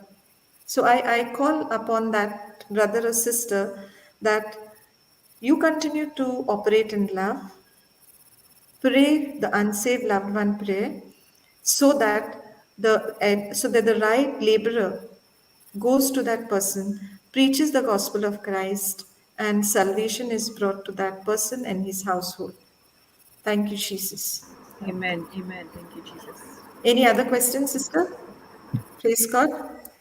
No, sister, praise God. So if we don't have other questions, praise God, thank you, Jesus. So I thank Sister Rima, who has volunteered to share her testimony of how the Lord has healed her. And we have Rima. Over to you, Sister Rima, to share your journey of killing cancer with the Word of God. Thank you, Yes. Jesus. Thank you, Jesus. Praise you, Jesus. You can hear me Praise out? God. Yes, Hello? sister, we can Yeah. hear you. Okay. Yes. Praise God. Praise God, everyone. Yes, we Thank you, can Sister. hear you. Yeah. Thank you, Sister Sumitra, for giving me the Praise opportunity to Jesus. share my testimony. Yeah. Praise God. As I start my testimony, I'm Rima. I'm residing in Dubai. Um, and yeah, I delivered a baby in the year 2020, February. Then after 6 months, uh, suddenly I noticed in 2020 this is, yeah. So I suddenly I noticed there was a I felt like there was a itching kind of thing on my breast. So in the night, so when I was trying to itch, so then I found that lump. There was a lump. I thought because I was a feeding mom that time, so I thought it might be the milk duct. So I just left it for 2 to 3 days, and I checked with the auntie who was there with me. So I just asked her. So she also just said, just leave it for a few days, we'll see. So I just waited for 2 to 3 days. It might thinking that it might go, but it didn't disappear. So then I thought, okay, let me go and consult a doctor. So when I went to the doctor, she said she asked me to go for ultrasound. Then when I went to ultrasound, she said it doesn't look like a normal lump, not which is safe. So I think you better go for more further investigation. So then I took an appointment with the surgeon. Then I took whatever the test she said, like MRI, mammogram, all these things. I went through. Then yeah, when the report came, it was the eye of the devil. Yeah, it was a cancer. So then she asked me to go for I mean to start the chemo. So this was just I got the report. So then on the other side, like I called because I knew Brother Johnson before. So I called when I got received the report of the evil report. Then I called. I didn't know much about the word, but I used to pray. I know regular prayers, normal prayers, everything. So when I started my prayer, when I before I starting chemo, I called the brother. So I had his number, so I called him. Then I told him that. Brother, I want you to, I mean, pray, or like I want to meet you, because I wasn't very much into prayer, but I don't know what has happened to me. So this is what the report I have received. So please, I want to meet you and talk to you. But he said, since it was a COVID time, so he did not, we were not able to go and all. I think so. He just told me on the phone, so you just go in the YouTube, attend, learn the teaching, which says God's medicines to kill the virus. So, and he said, like, brother, I want to talk to you. I want to meet you. I said. So, but he said, no, you just listen to it for 15 minutes. Then uh, make a note and you send it to me through WhatsApp. Then I will see. Then I will, if possible, then I will meet you, he said. So, but first you do whatever I say. But I was thinking, like, see, I'm asking because I received the evil report, but when we say someone that, I mean, we are going through this problem. So when says, so I was really thinking, like, why brother is telling, I was wondering why, okay. But before starting the chemo and all, then I thought, okay, let me start. Because he's telling, yeah, sorry, yeah, because he's telling, let me just do that, okay, because he's advising me to do that, so let me do that. Okay, the Holy Spirit just somewhere it told me, okay, just do. Then I started listening to it, and it was really, it just complete took control of me. The whole my mind, my heart, my spirit, everything was filled, and I started learning more and more through that teaching. And I really I renewed my mind. I fell in love with the Word of God. Yeah, that's how I just started my Word of God. It really touched my heart, and it just then on the other side, then we had to start my chemo. So before starting the chemo, my doctor oncology told to just to put the port where we can use the start giving the medicine. So she had to put the port on my left side of the near the neck. So when they had put the port, usually after 2 to 3 days, the color of the skin for the generally she said, like, okay, that the redness it will go. But for me, it didn't go because it was very reddish, and it was red only. But she said might be it will go for after few weeks. For some people, it will stay because of the sensitive skin and all. So I said okay. Then the nurse was continuously giving the medicine using that code. But she was telling, I really feel this is your strange kind of skin yours, and the port is really reddish. I don't know why it is like that. But still, I used to continue using the same port. But on the other side, then before start the chemo, my husband and myself, we just stood near the altar, and I had heard the preaching on near someone had telling about Habakkuk 2:2. So to make a vision, um, write it on it, and then the right time it will come to pass.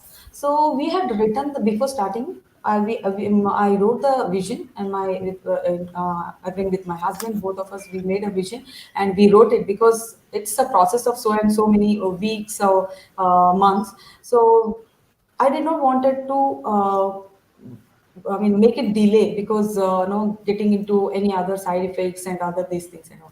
So I made a vision so that we can finish it off on time and just finish it and come out from it.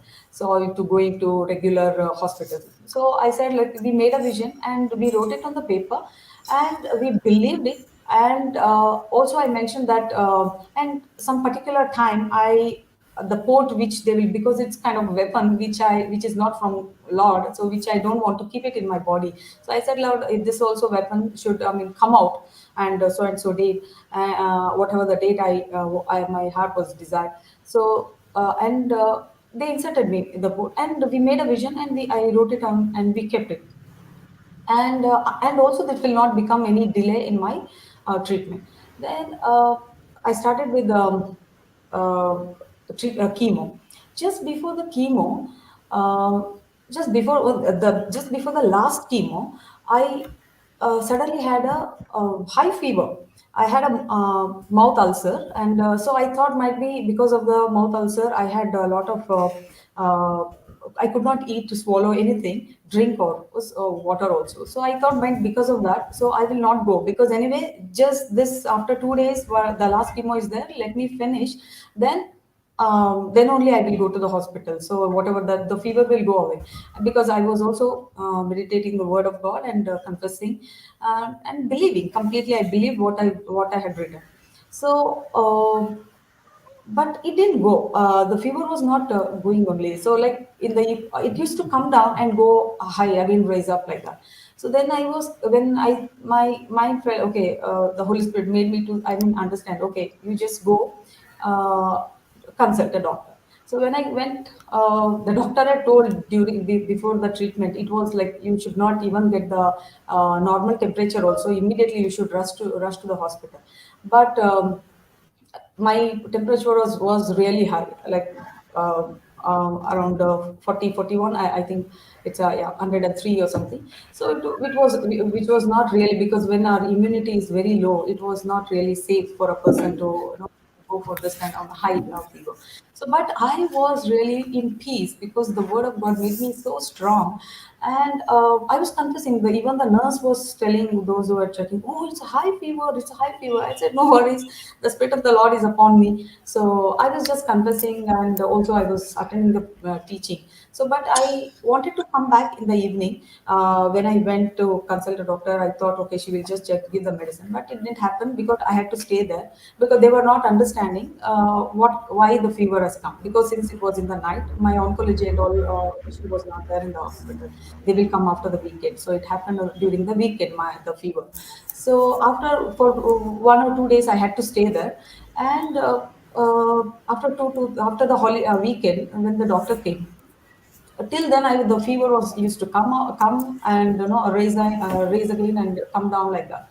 So then immediately they were not understanding. Then finally they saw the port. I said, okay, just have a look of the port. Might be this is because of that. So when they saw the port, it was she said, like he said, the doctor said, yeah, this is completely infected port. It has to come out. So immediately they removed the port, as per my vision, like that. What I had. Had a vision that the port will come out. Otherwise, usually they don't remove before the treatment, or it has to stay for more longer, even if you finish the treatment. And all. Then I finished the port came out, so I was very happy. I was praising God for everything, because what I wanted, it happened. So then after the removal of the port in November 2020, I had to go for I finished my last chemo, and I had to go for my lumpectomy, small surgery. So before doing that, I called Sister Juliet, and she did the divine exchange. And uh, but when she checked, when the doctor surgeon said, okay, we'll go for the lumpectomy. So when she checked, she said, like, there is kind of infection. I think because of this port, your blood shows that high kind of infection in your body. So you have to go on the high dose of medicine, tablets for few days. So we'll postpone for another 15 days. We just take it for 14 days, 14 days course. So then we'll do. Then I took the 14 days high dose of tablet, like I think 1,300 mg per day. So for 14 days. But after that, when I went, she was not satisfied, even because she did not wanted me to take the tablet. But still, she said she don't want to postpone again anymore. So she will do the surgery on 15th of December. Then again, after the surgery, you continue the same dose for another 14 days. It was really high dose for me, but still I used to bless every medicine as per, Jesus, I'm eating your body and drinking your blood. Then I used to consume. And again, I finished the lumpectomy. I finished the surgery. Then I went for another 15 days of antibiotic. So after the surgery on 23rd of December, uh, 23rd of December, I went for dressing. I did not expect any report or anything, but she said it will take another 10 to 15 days. So I did not expect, but I had a vision. Yeah, before going to the dressing, before my ending this thing. So I'll just tell you what had happened. On October 1st, in the Melbourne breakfast, I used to attend the Melbourne breakfast teachings in YouTube.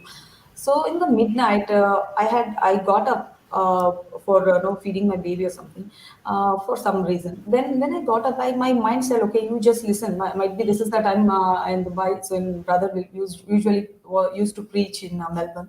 So I just switch on the YouTube in the mobile. So he was preaching, and he was teaching about one lady, about how to claim the things, no? How to call the things and all. So it really touched me. I really thought, like, Lord, I'm calling the things, even though it is not there, even in my physically, I'm calling the things.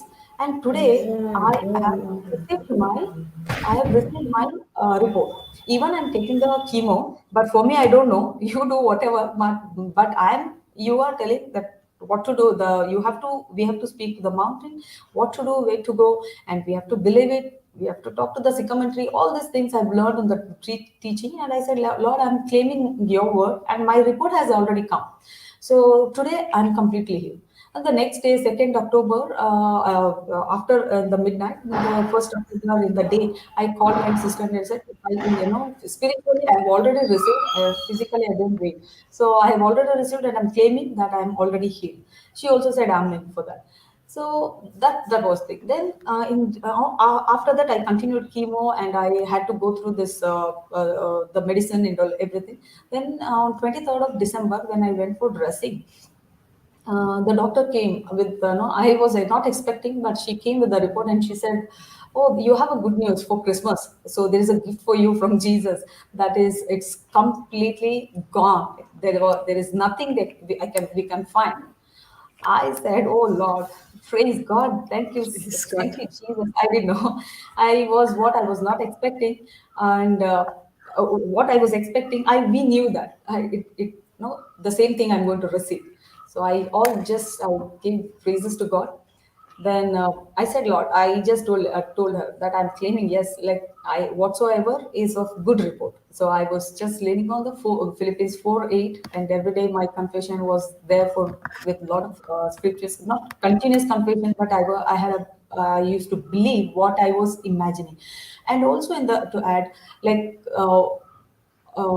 Before After 3 weeks of chemo, I received a good morning message from one of our friend. So it was a like Bible scripture on the bottom, and there was a picture, and which was showing that clearly. Jesus is stamping that since it was a COVID time, Jesus is stamping kind of virus like which looks like coronavirus, that kind of lump, and Jesus is crushing it. So I just personalized that vision, and on the third week of chemo only, I just told Jesus, and I was sitting outside because I had to take little bit sunlight. So I was sitting there, and I told Lord, this is your word, and this is your legs, and you are crushing this lump. So there is nothing can remain in my body because you have crushed it. And it is a beautiful scripture when I came to know that was like Psalms 68:21. Sister, you can put it up. 68:21 Psalm. So it is actually, see, when the scriptures are there, we can personalize it to our own. We can personalize it the way what we want. Yeah, yeah. God will shatter the head of his enemy. So I just made it, and I said it in my way. Lord, you have crushed the head of my enemy. Until today, I say that scripture. So you have crushed the head of my enemy. So the enemy is not there anymore. It is finished on the cross. If the Son sets me free, I am free indeed. All the scriptures, like I just gave me the boosters, and during the chemo, I used to make a note of all. I used to listen this 101 scripture, which 101 healing scriptures. These are like very powerful scriptures. It's all about healing. We can claim all those scriptures. I used to listen every day. That the moment I go in, I used to put the scripture, switch it on, and I used to listen. And I used to, if I feel little, I wanted to sleep also. It was making me to sleep also, but I did not want to waste my time sleeping also. So wanted to. I used to call, once or twice I called the Sister Juliet and I spoke to her, and Sister Diana, I spoke to her. They all, whatever they were telling, it was giving me, like a booster. No, they were increasing my immune in the spiritual realm. So this all made me, and finally I received the report on 23rd of December. It is death from the root. And all praise to God, all glory to God. Thank you, Jesus. Thank Thank you, you. Jesus. Thank you. All glory to God. So, another mighty cancer killer. So, sister, I just like to ask you a few questions for the benefit of our listeners, and it will help them to use the scripture promises that you have used for yourself, and you have seen that you have been healed and you have been set free completely from this infirmity.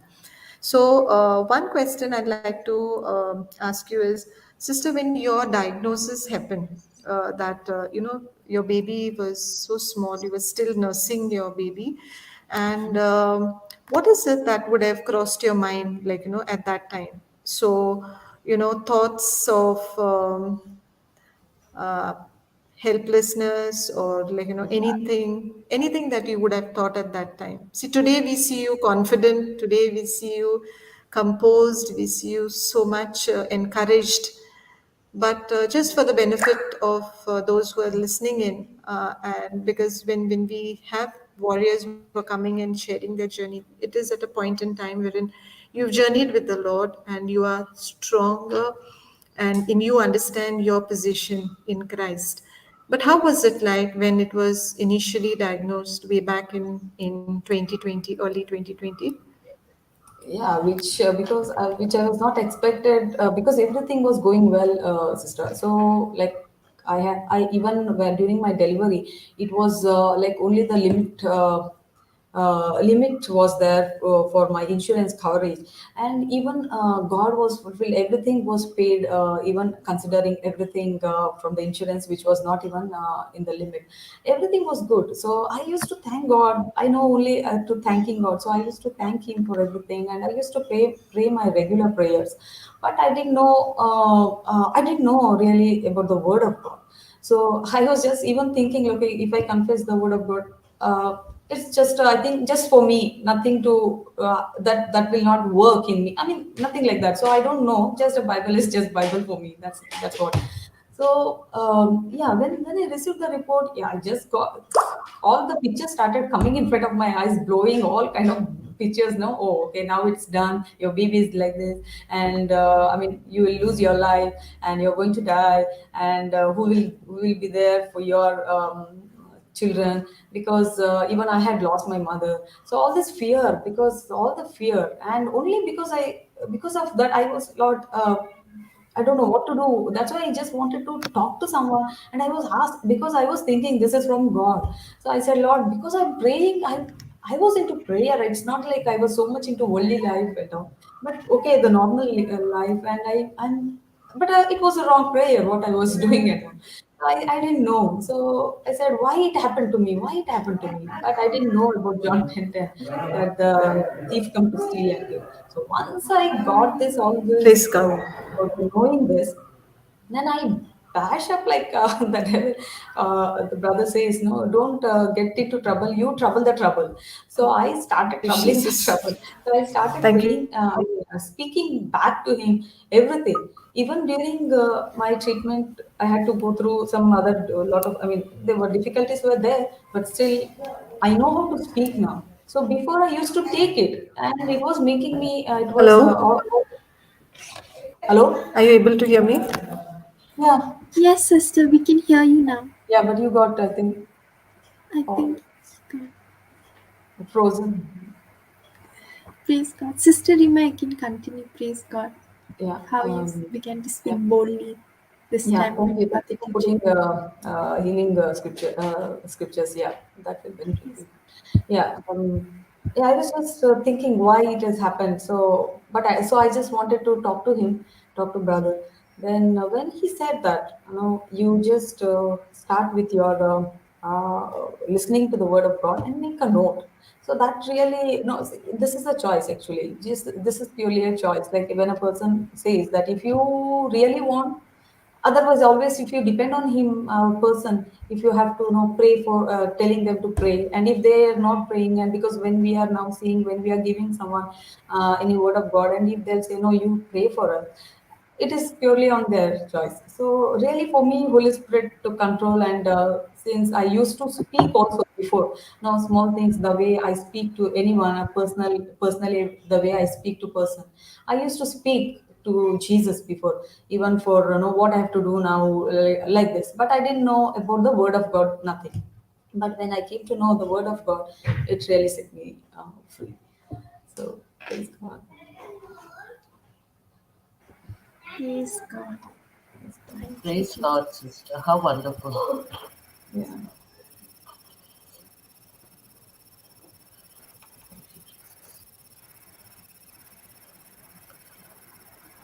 Sister, I was just wondering, now, suppose like, you're ministering to someone and they're not ready to take that decision to listen to the word.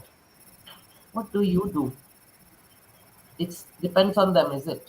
Yeah, it is truly because even I'm facing that. But I Yeah. only the thing is like I do every day this prayer for unsaved loved ones.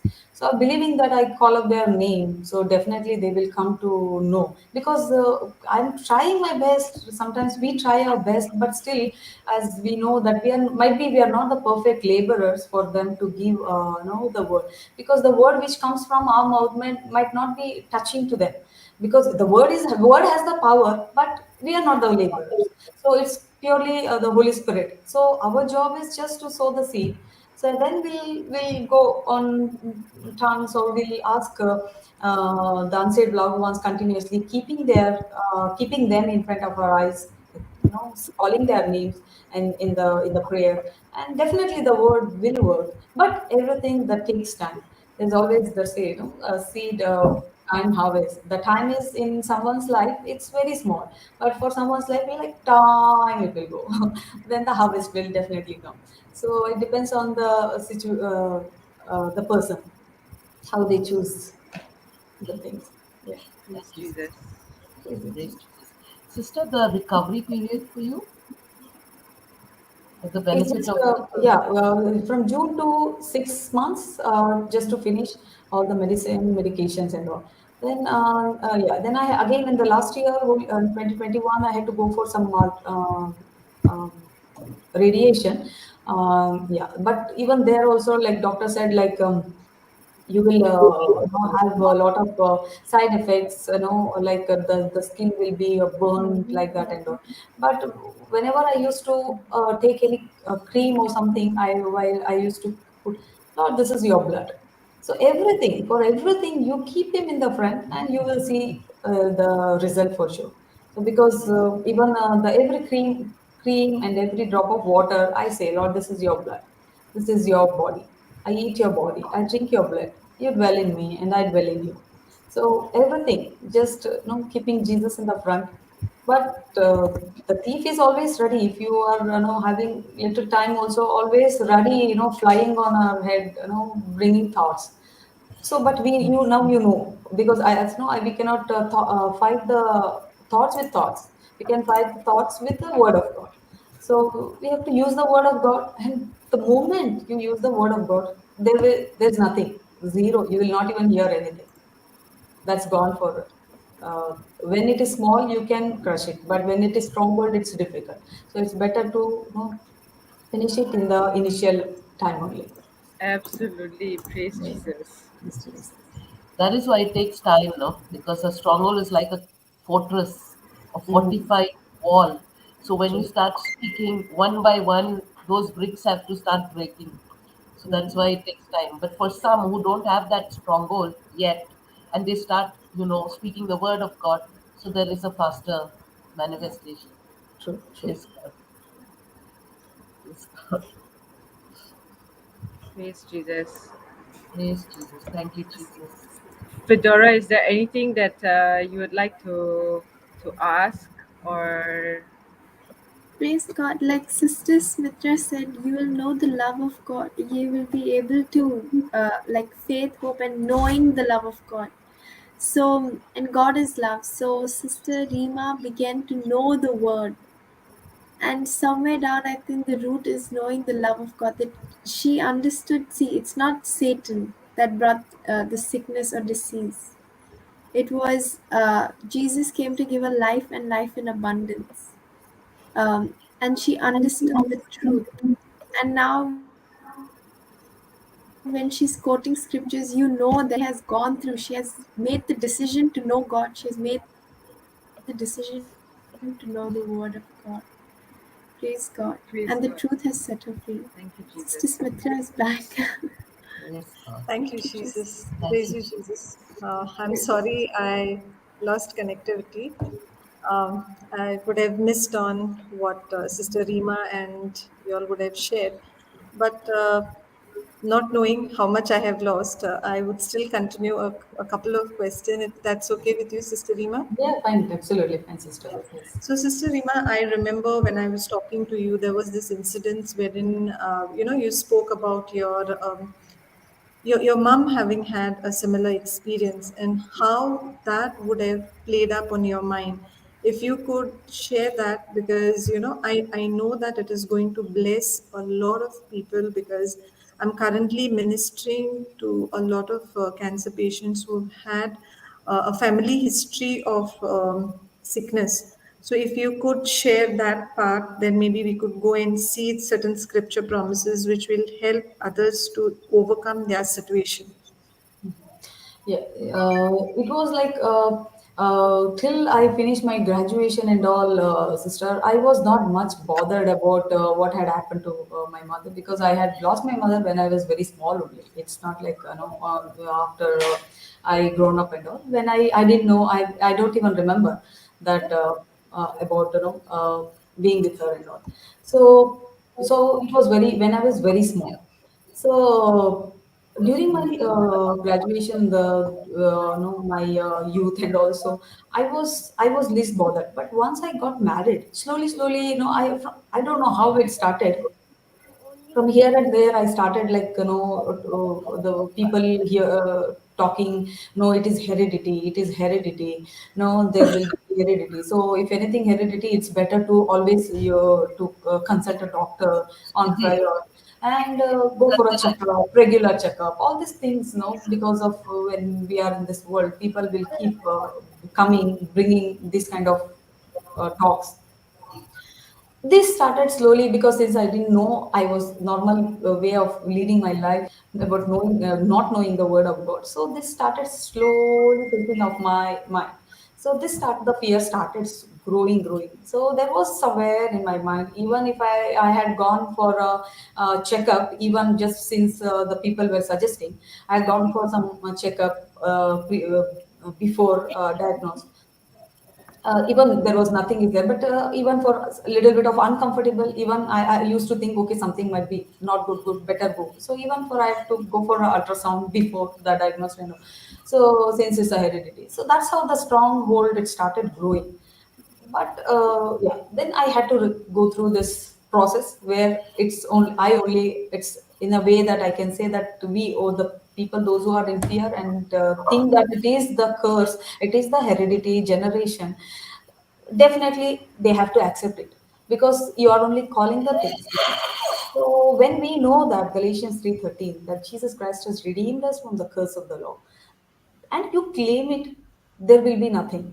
So without knowing that, like, general way, as a natural way, people will say it is a heredity. But Jesus Christ has redeemed us from everything. He has taken the curse. He's being the curse, and he's redeemed us, so there is no condemnation for anything. So we have to claim the scripture, and you have to take the healing. So it Please. is the that is the way. Like, then I came to know. Now I do not even worry or fear for no whatever the heredity it is. I say that it's no. Now I say I claim the scripture. Now, Lord, I'm not born from the corruptible seed anymore. I'm born again from the incorruptible by the word of God.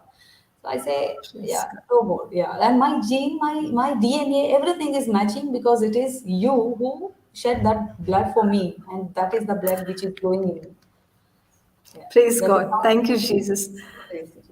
Thank you, Jesus. I specifically wanted you to share this, sister, because I remember the time that I was speaking to you, and you had happened to ask me, like, how do you really cope up with this, because there are certain times when there are sicknesses, and when people tell you, oh, your parents had, you better be careful, you better be careful.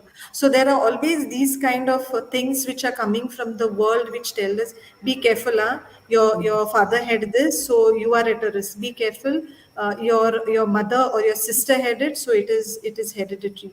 So I really want our listeners, my dear brothers and sisters who may be in this kind of a situation, please be aware that the scripture promise, as sister has spoken now, Galatians 3:13 speaks of, Sister Fedora, can you put it up so that it really registers in the hearts and minds of those who are listening in? I'll just add before you say more about it. Even the doctor, uh, uh, because of my young age, since I was diagnosed in my young age, she said the type and all she saw after the report. The oncologist said definitely I would like to do your gene test. I said that I don't know what is that now. So again, she said like, okay, I have to check your gene. So if it is there in your gene, it is in because in your mother, and after that you, and for your benefits of your, for the safer side of your family, I would like to do your gene test. And if it comes positive, Positive. if it's positive, then you have to. It's better. We will advise you to go for. I mean, removing of so many so and so things in from your body, all like ovary and all both the breast, all these things. All the because this was the seed again from the doctor. Then that was also like I came and I said, Lord, I came home. I said my gene is already clean. I started seeing that vision, and this is Lord, you have Jesus Christ has redeemed us from the curse of the law. I started seeing that scripture, and I started seeing the clear picture of with the imagination, with the power of the Holy Spirit. I started making a imagination note in front of my eyes that my report, this gene report, is negative. It's completely negative. There is nothing she can find. She had already said, I think it should be, I feel this should be like 15 to 20, 25%. I feel this is going to be positive. That also she said. So I said, I just rebuked it, and I said, cancelled it. And I came home and I just had the clear picture of report in front of my eyes, having the vision. I call these things. I call this report, Lord, and you have given it to me. And I believed it. And after a few days, when I went for, I mean, I started the chemo. In this, after 1 or 2 weeks, they took the blood. The report will come after 2 months or something, because it takes a very long time. So after 2 months, I didn't bother, but she was also not at all calling me after 2 months. Then once she called, I thought maybe she's going to give me this report, but she didn't even bother to tell about my gene report. Then I just kept quiet. Again, after 4 months, another checkup was there. So when I went for checkup, a normal checkup, she asked me. Then I had to open, and because just to know what is, because I know the result for me, the way what from my side. I wanted her to tell, physically. So I said, Doctor, a long time. I mean, you wanted to tell me anything about the gene report? I asked. So when she opened her, oh, I didn't tell you. Oh, really? It's all good. Nothing is there. Oh, it's nothing there. It's not there in your gene. So that's what she said. I said, oh, praise God. I knew it. That's why, see, if like any positive comes, immediately they will call us. They make us panic, for us to go for some other extra, surgeries and all. But when it is negative, even they will not come back, because there is nothing. Then I said, this is what Jesus Christ has taken it on the cross. We have to Praise, believe. praise God. Thank you, Jesus. So I thank you for sharing that, Sister Rima. But for our listeners who are there on the call on YouTube or on Facebook, be I just wanted to share with you that even if that report is positive, even if the report in the physical is positive, when you claim Galatians 3:13-14, when Galatians 3:13-14 is claimed, that's when has redeemed us from the curse of the law. And when Christ has redeemed us from the curse of the law, whatever genetic aberration, genetic malformation is there, that is does not matter. What we are in Christ.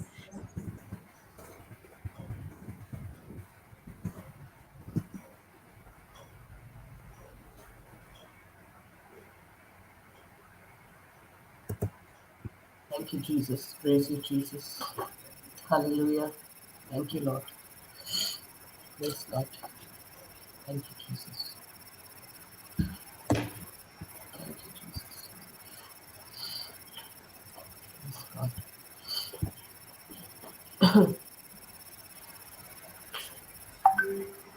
So as Carry on, okay. sister. Yeah. Now we Carry on, can hear. sister. No, sister, I was just waiting for you. I was going to say something, but you came. Yeah. Praise God. Thank you, Jesus. Thank you, Lord. Thank you, Jesus. So, what I was trying to say, probably I which just lost connectivity in between, was that even if anybody gets a genetic report which is positive, now for Sister Rima, she made certain confessions of the Word of God and she was convinced and she received a good report by claiming Philippians 4:8. For those who do not have a good report, yet when you are in Christ, when you are born again, you should know that when we are in Christ, we are a new creation. Everything of the old is gone. And when everything of the old is gone, now I have the DNA of my Father. I have the same DNA as my Father God. And the word tells us that our Father in heaven is perfect. So when our Father in heaven is perfect, and when I'm born again, and I believe that now I am the body of Christ. When I'm the body of Christ, I'm a new creation. There can be nothing which is, abnormal in me or any defect in me. So when I make a confession and when I believe it, this is what is going to help us overcome those thoughts of fear that overwhelm us. Because many times, understanding the genetic predisposition based upon what we are given to understand by circumstances and our family, we can have, Proverbs 18:21, through Proverbs 18:21, activated sicknesses in our life. Because the word of God tells us that life and death is in the power of the tongue. So when you come into the understanding that, oh, the mother has had, oh my God, sister has had, and then science will tell us that the immediate family members are running a risk, the every girl child in the family is having a risk. So that puts in a fear, and if you start verbalizing the same fear into spoken words, and kind of keep going, visiting the doctors and asking for a checkup, what you're doing is you are speaking it out of your mouth, and what you say you shall have it. So praise God. Thank you, Jesus. And it's required for us to understand and believe this. Now, why am I touching on this point is because I lost my mother to to ovarian cancer. And when I was undergoing the treatment, the test was run for me as well. My test came positive. So when my test came positive, now comes all of those recommendations as were told to Sister Rima.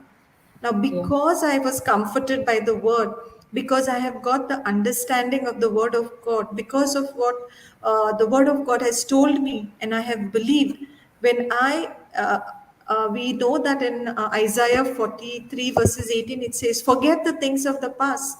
Whatever reports that may have been given to me, I choose to forget the things of the past because my God has told me that He's doing a new thing in me. And I am a new creation. I have the DNA of Christ. I am perfect just as my Father in heaven is perfect.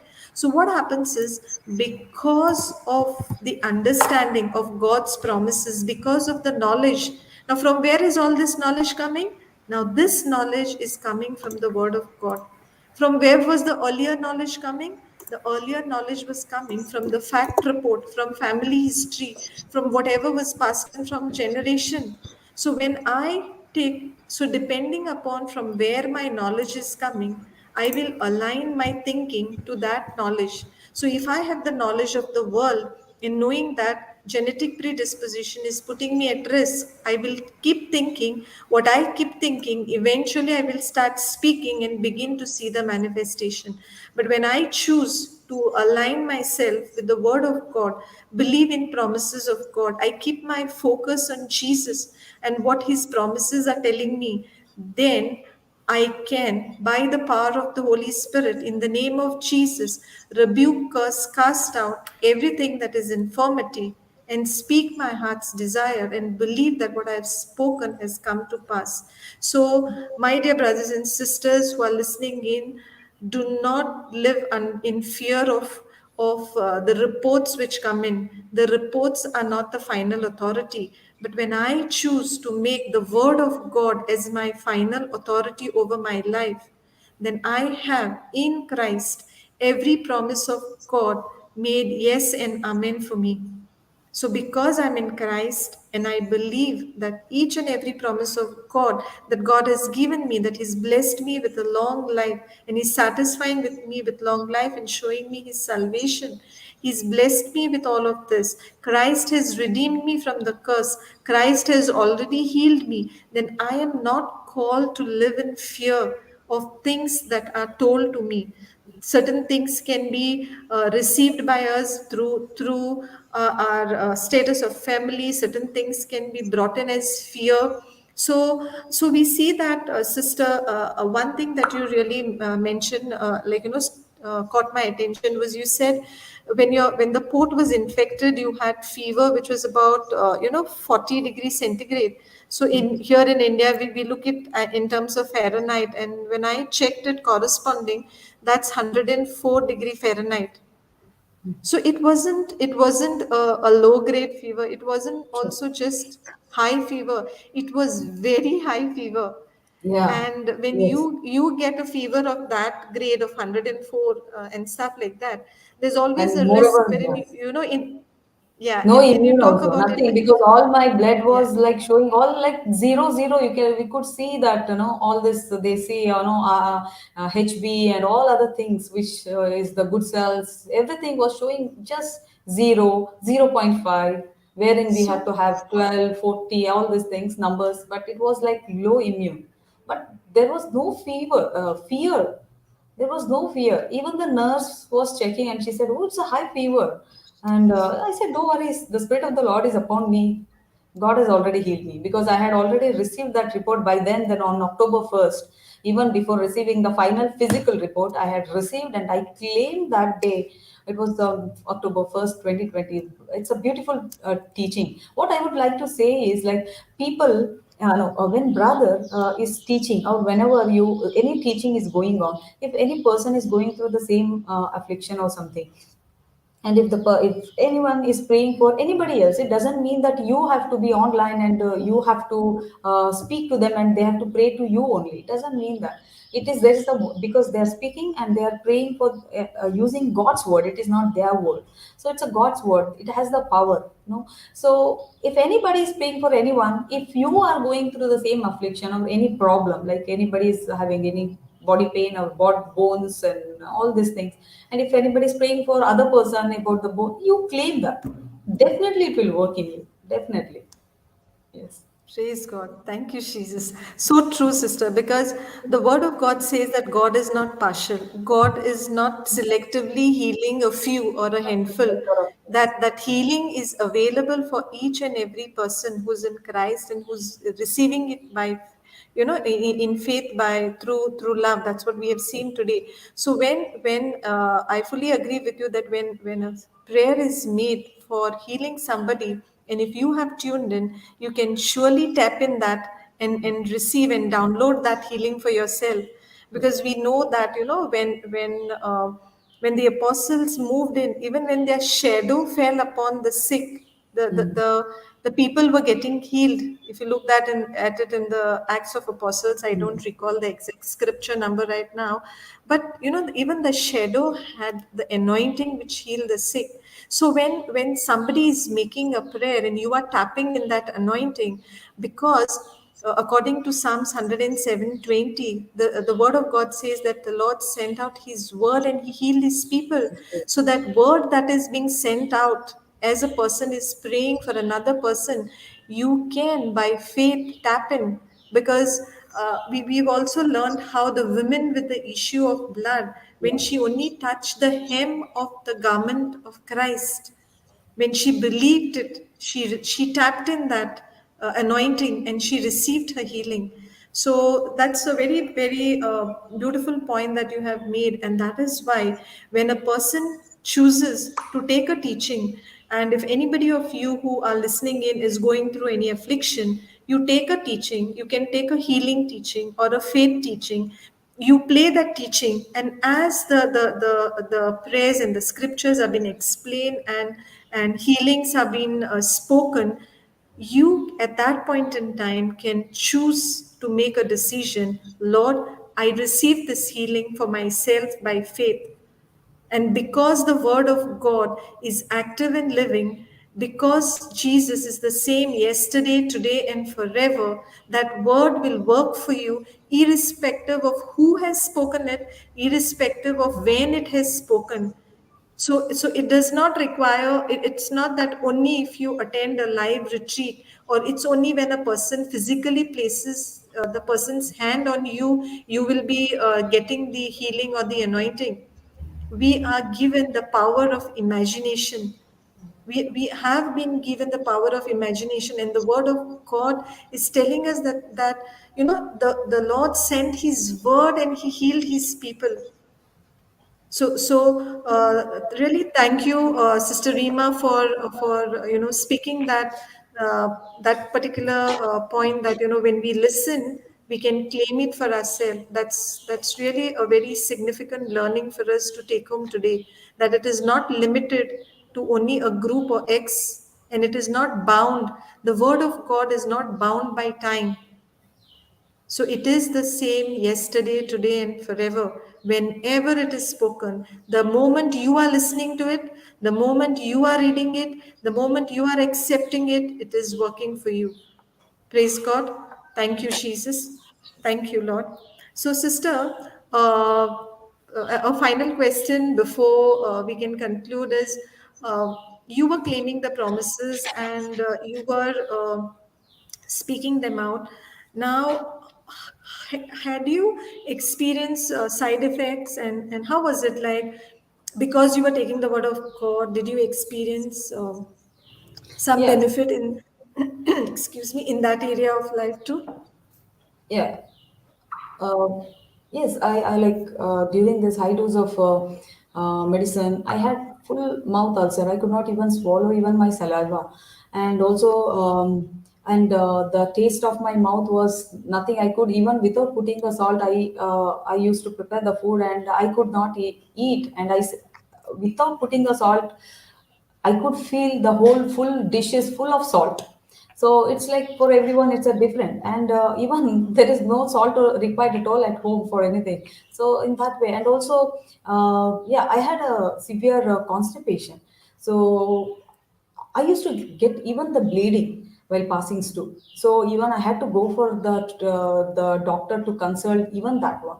So there was difficulties, yes, but this was just on the other side. It is nothing was affecting me in my spiritual. Yes, the thief is there always, near to your lips, to show you the symptoms. No, no, this is, you see your symptoms, what is happening, and the thoughts are there flying around. But it is just how we are captivating. It is in our hand. So even while I did not want to, don't go to, to the toilet only, no, to the restroom. I could not. I don't want to go only. So I don't want to consume. Even if I don't consume, eat anything, I need food. So it was difficult. Yeah, and I had a very tough time, and even the wound which affected me because of this constipation. Even drinking, I was not like avoided my water or anything. Even drinking 3 to 4 liter of water, it did help me for my constipation. So I had to and to come out from that, it took really, I spoke to you even after I think after the treatment in 2021, I think mid like after 6 to 8 months, till so much time it was still there in the last year.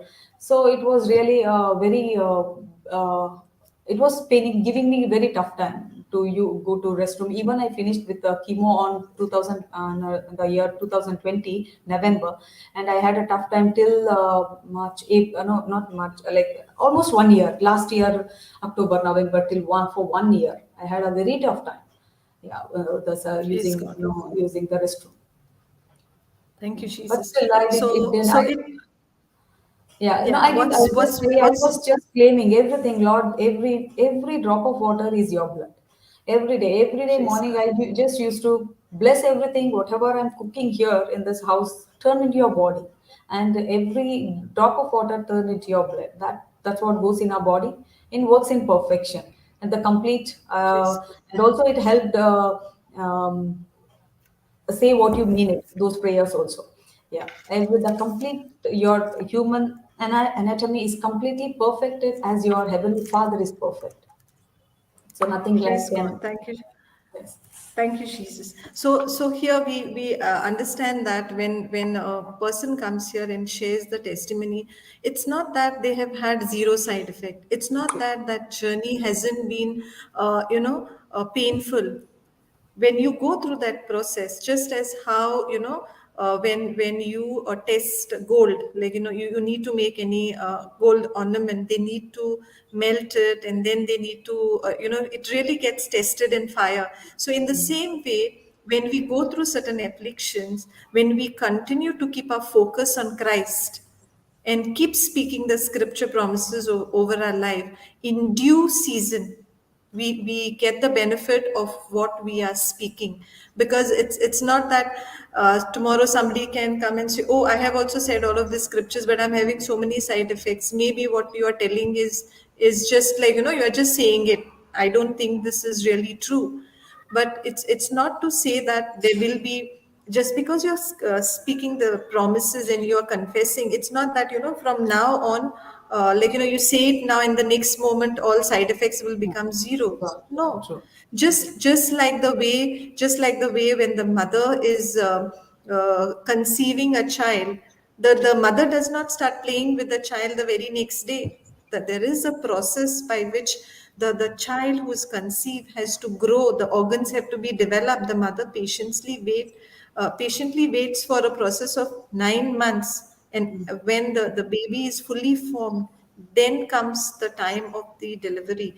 So when you are speaking the promises, you are accepting what Christ has done for you in your spirit, and then by continually speaking that by faith, opening your mouth and believing in your heart and confessing it with your mouth and operating in love, so that when that faith and love are coming together, you are receiving the manifestation. So there will be a measure of time. There will be a timeline from where you get started till the time you begin to see the manifestation.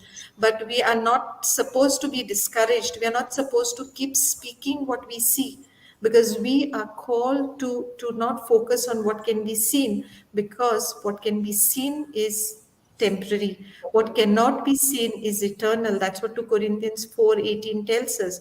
And because we now believe that what is seen is temporary, our focus is remaining continuously on the word of God, believing in his promises. And when we continue to believe and we wait with patience, so now we have faith, we are operating in love, and patience coming to our rescue, we see the beautiful manifestation that is happening. So I think maybe we can take patience for our next class on how, when a person is going through affliction, patience comes to our rescue when we are remaining in faith and love.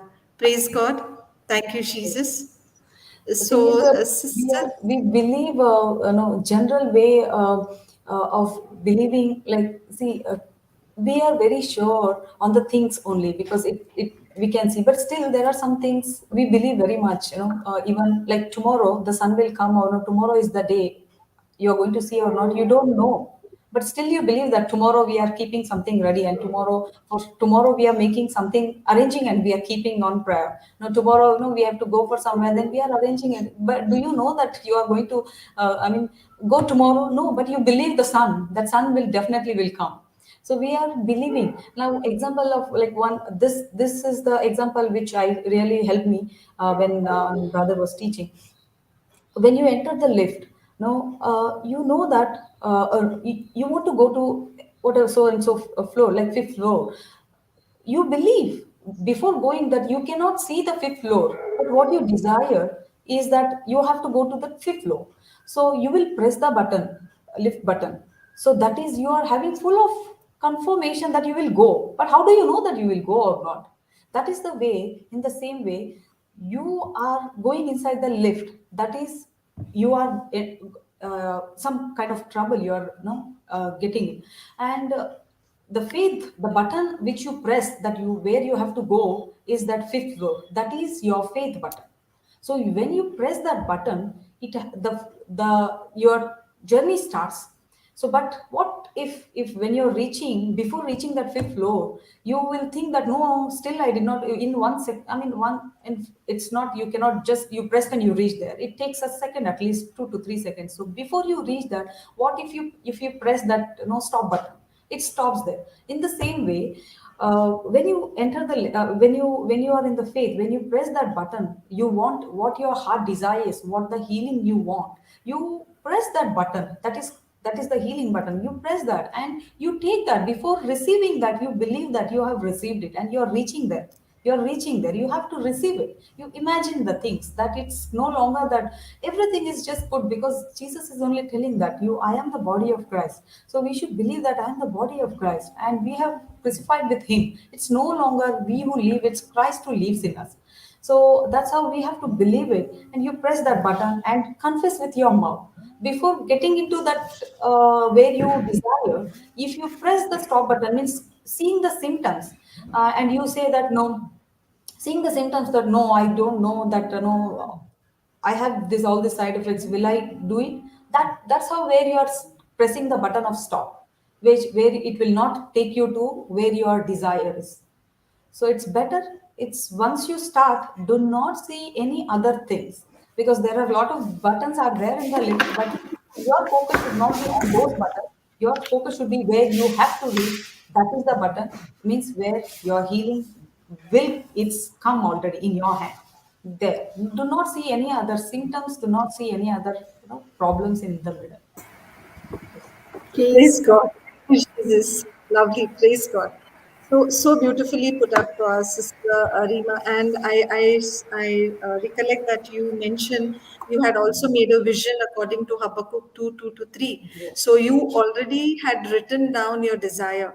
So when you have written down your desire, and that desire is what you were confessing, you found that invariably, irrespective of what came in between, what side effects came in, be it constipation, your ulcers, no matter what came in, you were only focused on your vision, on the vision that you had made, because you believe that, according to Habakkuk. Sister, can you just put that up so that Sister Fedora, can you put up Habakkuk 2? Yeah.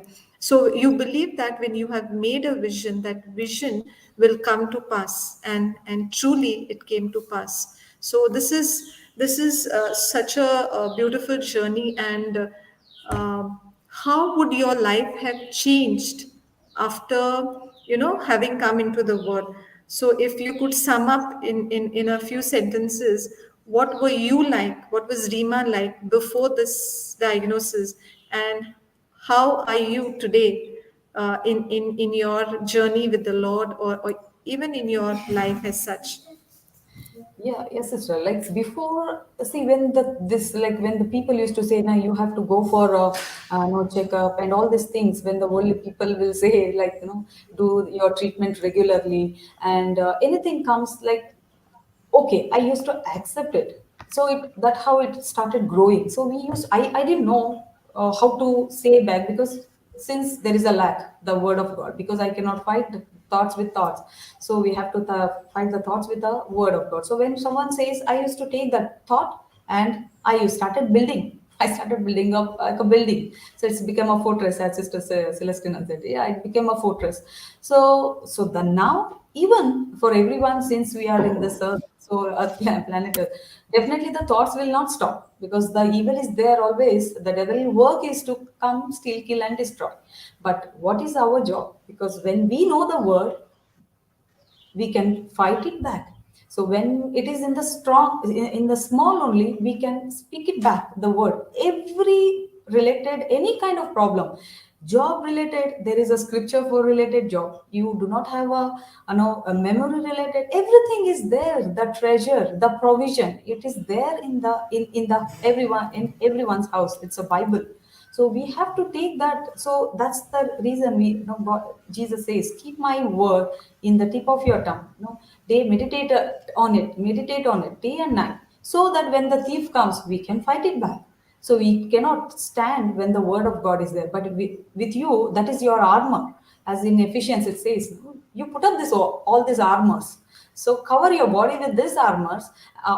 Then when the devil comes, you can fight it back easily. So now, like any kind of problem comes, if my child is small, because when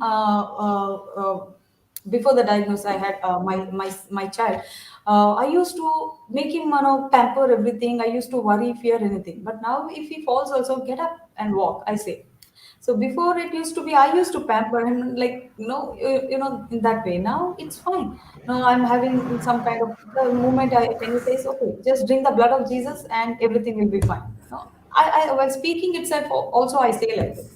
Sometimes even someone says, "Oh, for everything, no, you're putting Jesus." Yes, what to do? Because that is the way now. Because He is the life, and we live in Him. That's it. Because He has given us the Praise life. God. So for whatever now I do, whatever now I'm bringing up my children, I don't know whatever I give or not, but I would like to give only Jesus to them, so that they will know how to fight it back when the evil is when evil comes. When they face any kind of problems in their life.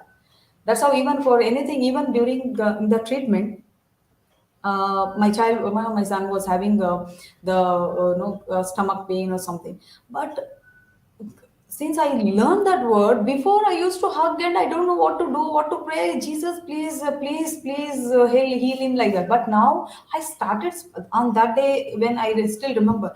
I just hugged him and just because he was not unbearable pain, so he could not control. So I was just holding him tightly, and I started speaking to that mountain.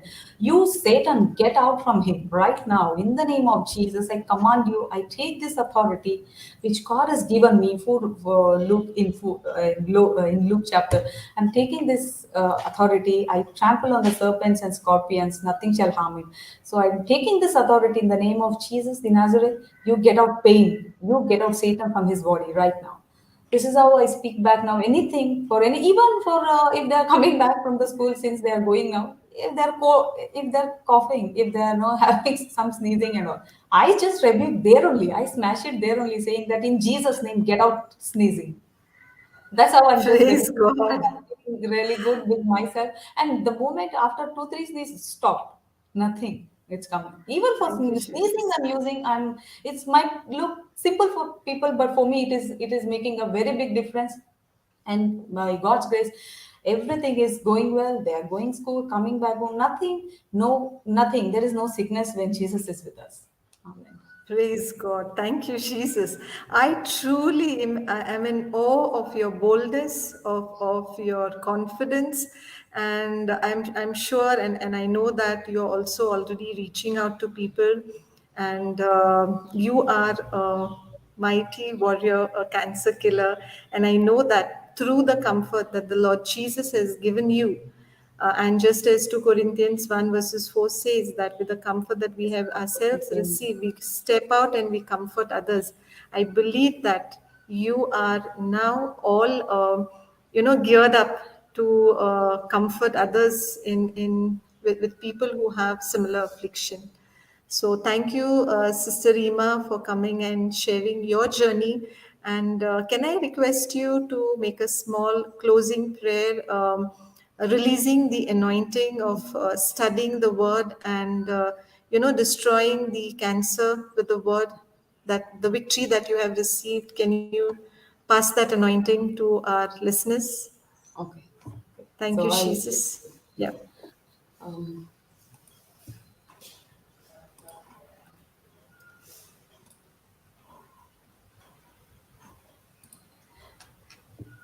in the name of the Father and of the Son and of the And of the Holy Father, and Son, Spirit. and the Holy Spirit. Amen. Amen. Thank you, Father. Thank you, Jesus. Thank you, Holy Spirit, for this wonderful, beautiful day which you have given me to share this testimony, Lord. Thank you, Lord. This is the beautiful session which we had today. Holy Spirit, thank you, Holy Spirit. You led me to share my testimony today. Nothing of me, Lord, everything of yours. Abba Father, you are the Lord of heaven and earth. I give you glory for all your blessings which you poured out in me. Lord, by faith, I am releasing the same anointing on every person, every believer who are going through this various afflictions, various problems, difficulties, sickness in their life, Lord. I take authority which you have given me, Lord, the authority to trample on the snakes and scorpions and to overcome all the power of the enemy. In the name of Jesus, I take that authority, Lord, and I command every electrical and chemical frequencies in every cell of everyone's, in every cell in your body to be in harmony and in balance, to digest the bad cells in the name of Jesus. Lord, you have given me the keys of kingdom of heaven. Whatever I bind on earth is bound in heaven. Whatever I loose on earth is loosed in heaven. Lord, standing on your word, Lord, I cast out the spirit of infirmity and every cancer cell in everyone's body, Lord Jesus, those who are going through these afflictions, to die right now in the name of Jesus. I command the bone marrow to produce the pure and healthy blood, and I command the organs and tissues of every person, every faithful person, to be restored in harmony and with the power of the Holy Spirit. Thank you, Jesus. Thank you, Jesus. I command every defensive killer cells to multiply and attack the cancer cells in the name of Jesus right now. By the stripes and wounds of Jesus, you are healed.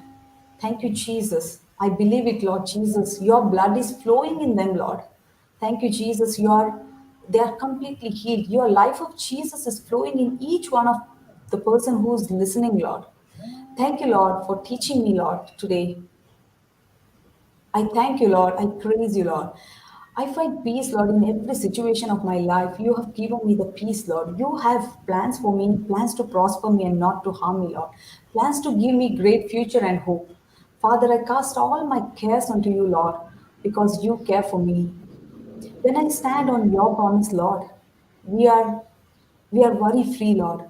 We are fear free, Lord. You have made me a complete new creation, Lord. I release the same anointing on every person, Lord. And we rejoice in you, Lord. Thank you, Jesus. And I know, Lord Jesus, by faith I declare now, those who are listening this, Lord Jesus, and those who are claiming this prayer in your name, Lord, I believe, Lord, that every person come out victoriously, Lord Jesus, and the breakthrough has been already done in your name, Lord. I ask this prayer, Lord Jesus, in the mighty name of Jesus, and all your promises, Lord, says yes and amen in the mighty name of Jesus, agreeing with each and every person, Lord. In Jesus' name I pray, amen. Amen, amen, amen. Thank you, Jesus. Beautiful prayer, Sister Rima. Thank you so much. God bless. God has blessed all of us. Yes, God has Thank blessed you, us every Jesus. spiritual. Thank you, Jesus. So let's meet again next week Yes. and let us learn on patience. Thank you, Jesus. Thank you, Jesus. Praise Thank you, God. Jesus. Thank you, Sister Rima, for sharing your testimony. Thank you, Praise God. thank you, sister, for all this platform. Praise God. Praise God. Jesus loves. So we'll have Brother Jude closing the session shortly. In the meantime, Sister, would you like to share something? Sister Celestina or Sister Fedora? I'll just ask Brother about. Sister, it's so wonderful that there is resources available over here today online for those who are suffering from this cancer. And I thank God. So grateful because there are so many people who are in the dark, who do not know, that there is a solution in the Word of God. Praise God. And it's really, really, I thank God every day that He's so merciful. He's so full of mercy and love that He has opened so many um, different, uh, you know, different ways for man to understand His love for us through His Word. It is so beautiful. And on Valentine's Day, I want to say, we are not His Valentine anymore. We are His Valentine. He is not our Valentine because He loved us first. And that is what I told Him this morning. I used to always say, Lord Jesus, you are my Valentine. But today He reminded me, He said, I am your Valentine because I loved you first before. And that's a good reminder that even before we were conceived in our mother's womb, He loved us, knowing full well that we would even reject Him. And He waits till he waits patiently, long suffering. And that love is so beautiful. And I'm in awe of Jesus every day. Praise God. Praise God. Amen. So true, sister. Amen. Yeah. Praise He's the true meaning of Valentine and love, not the worldly love, but the agape love that He shows us every day. And if we only remind ourselves every minute how much He loves us, that is when we can really operate in that love of Jesus, reminding ourselves how much He loves us. Because throughout the day we come through so many tests, so many people coming against us. And it happens every single minute. Every second you're coming across people, you go outside, you're here, you're there, you meet people, even in your own home. It is a good reminder to walk in that love. Praise God. Thank you, Jesus. Sister Fedora, over to you. Praise God. Thank you, Jesus. No, thank you so much, sister. Praise God. Brother Jude, over to you.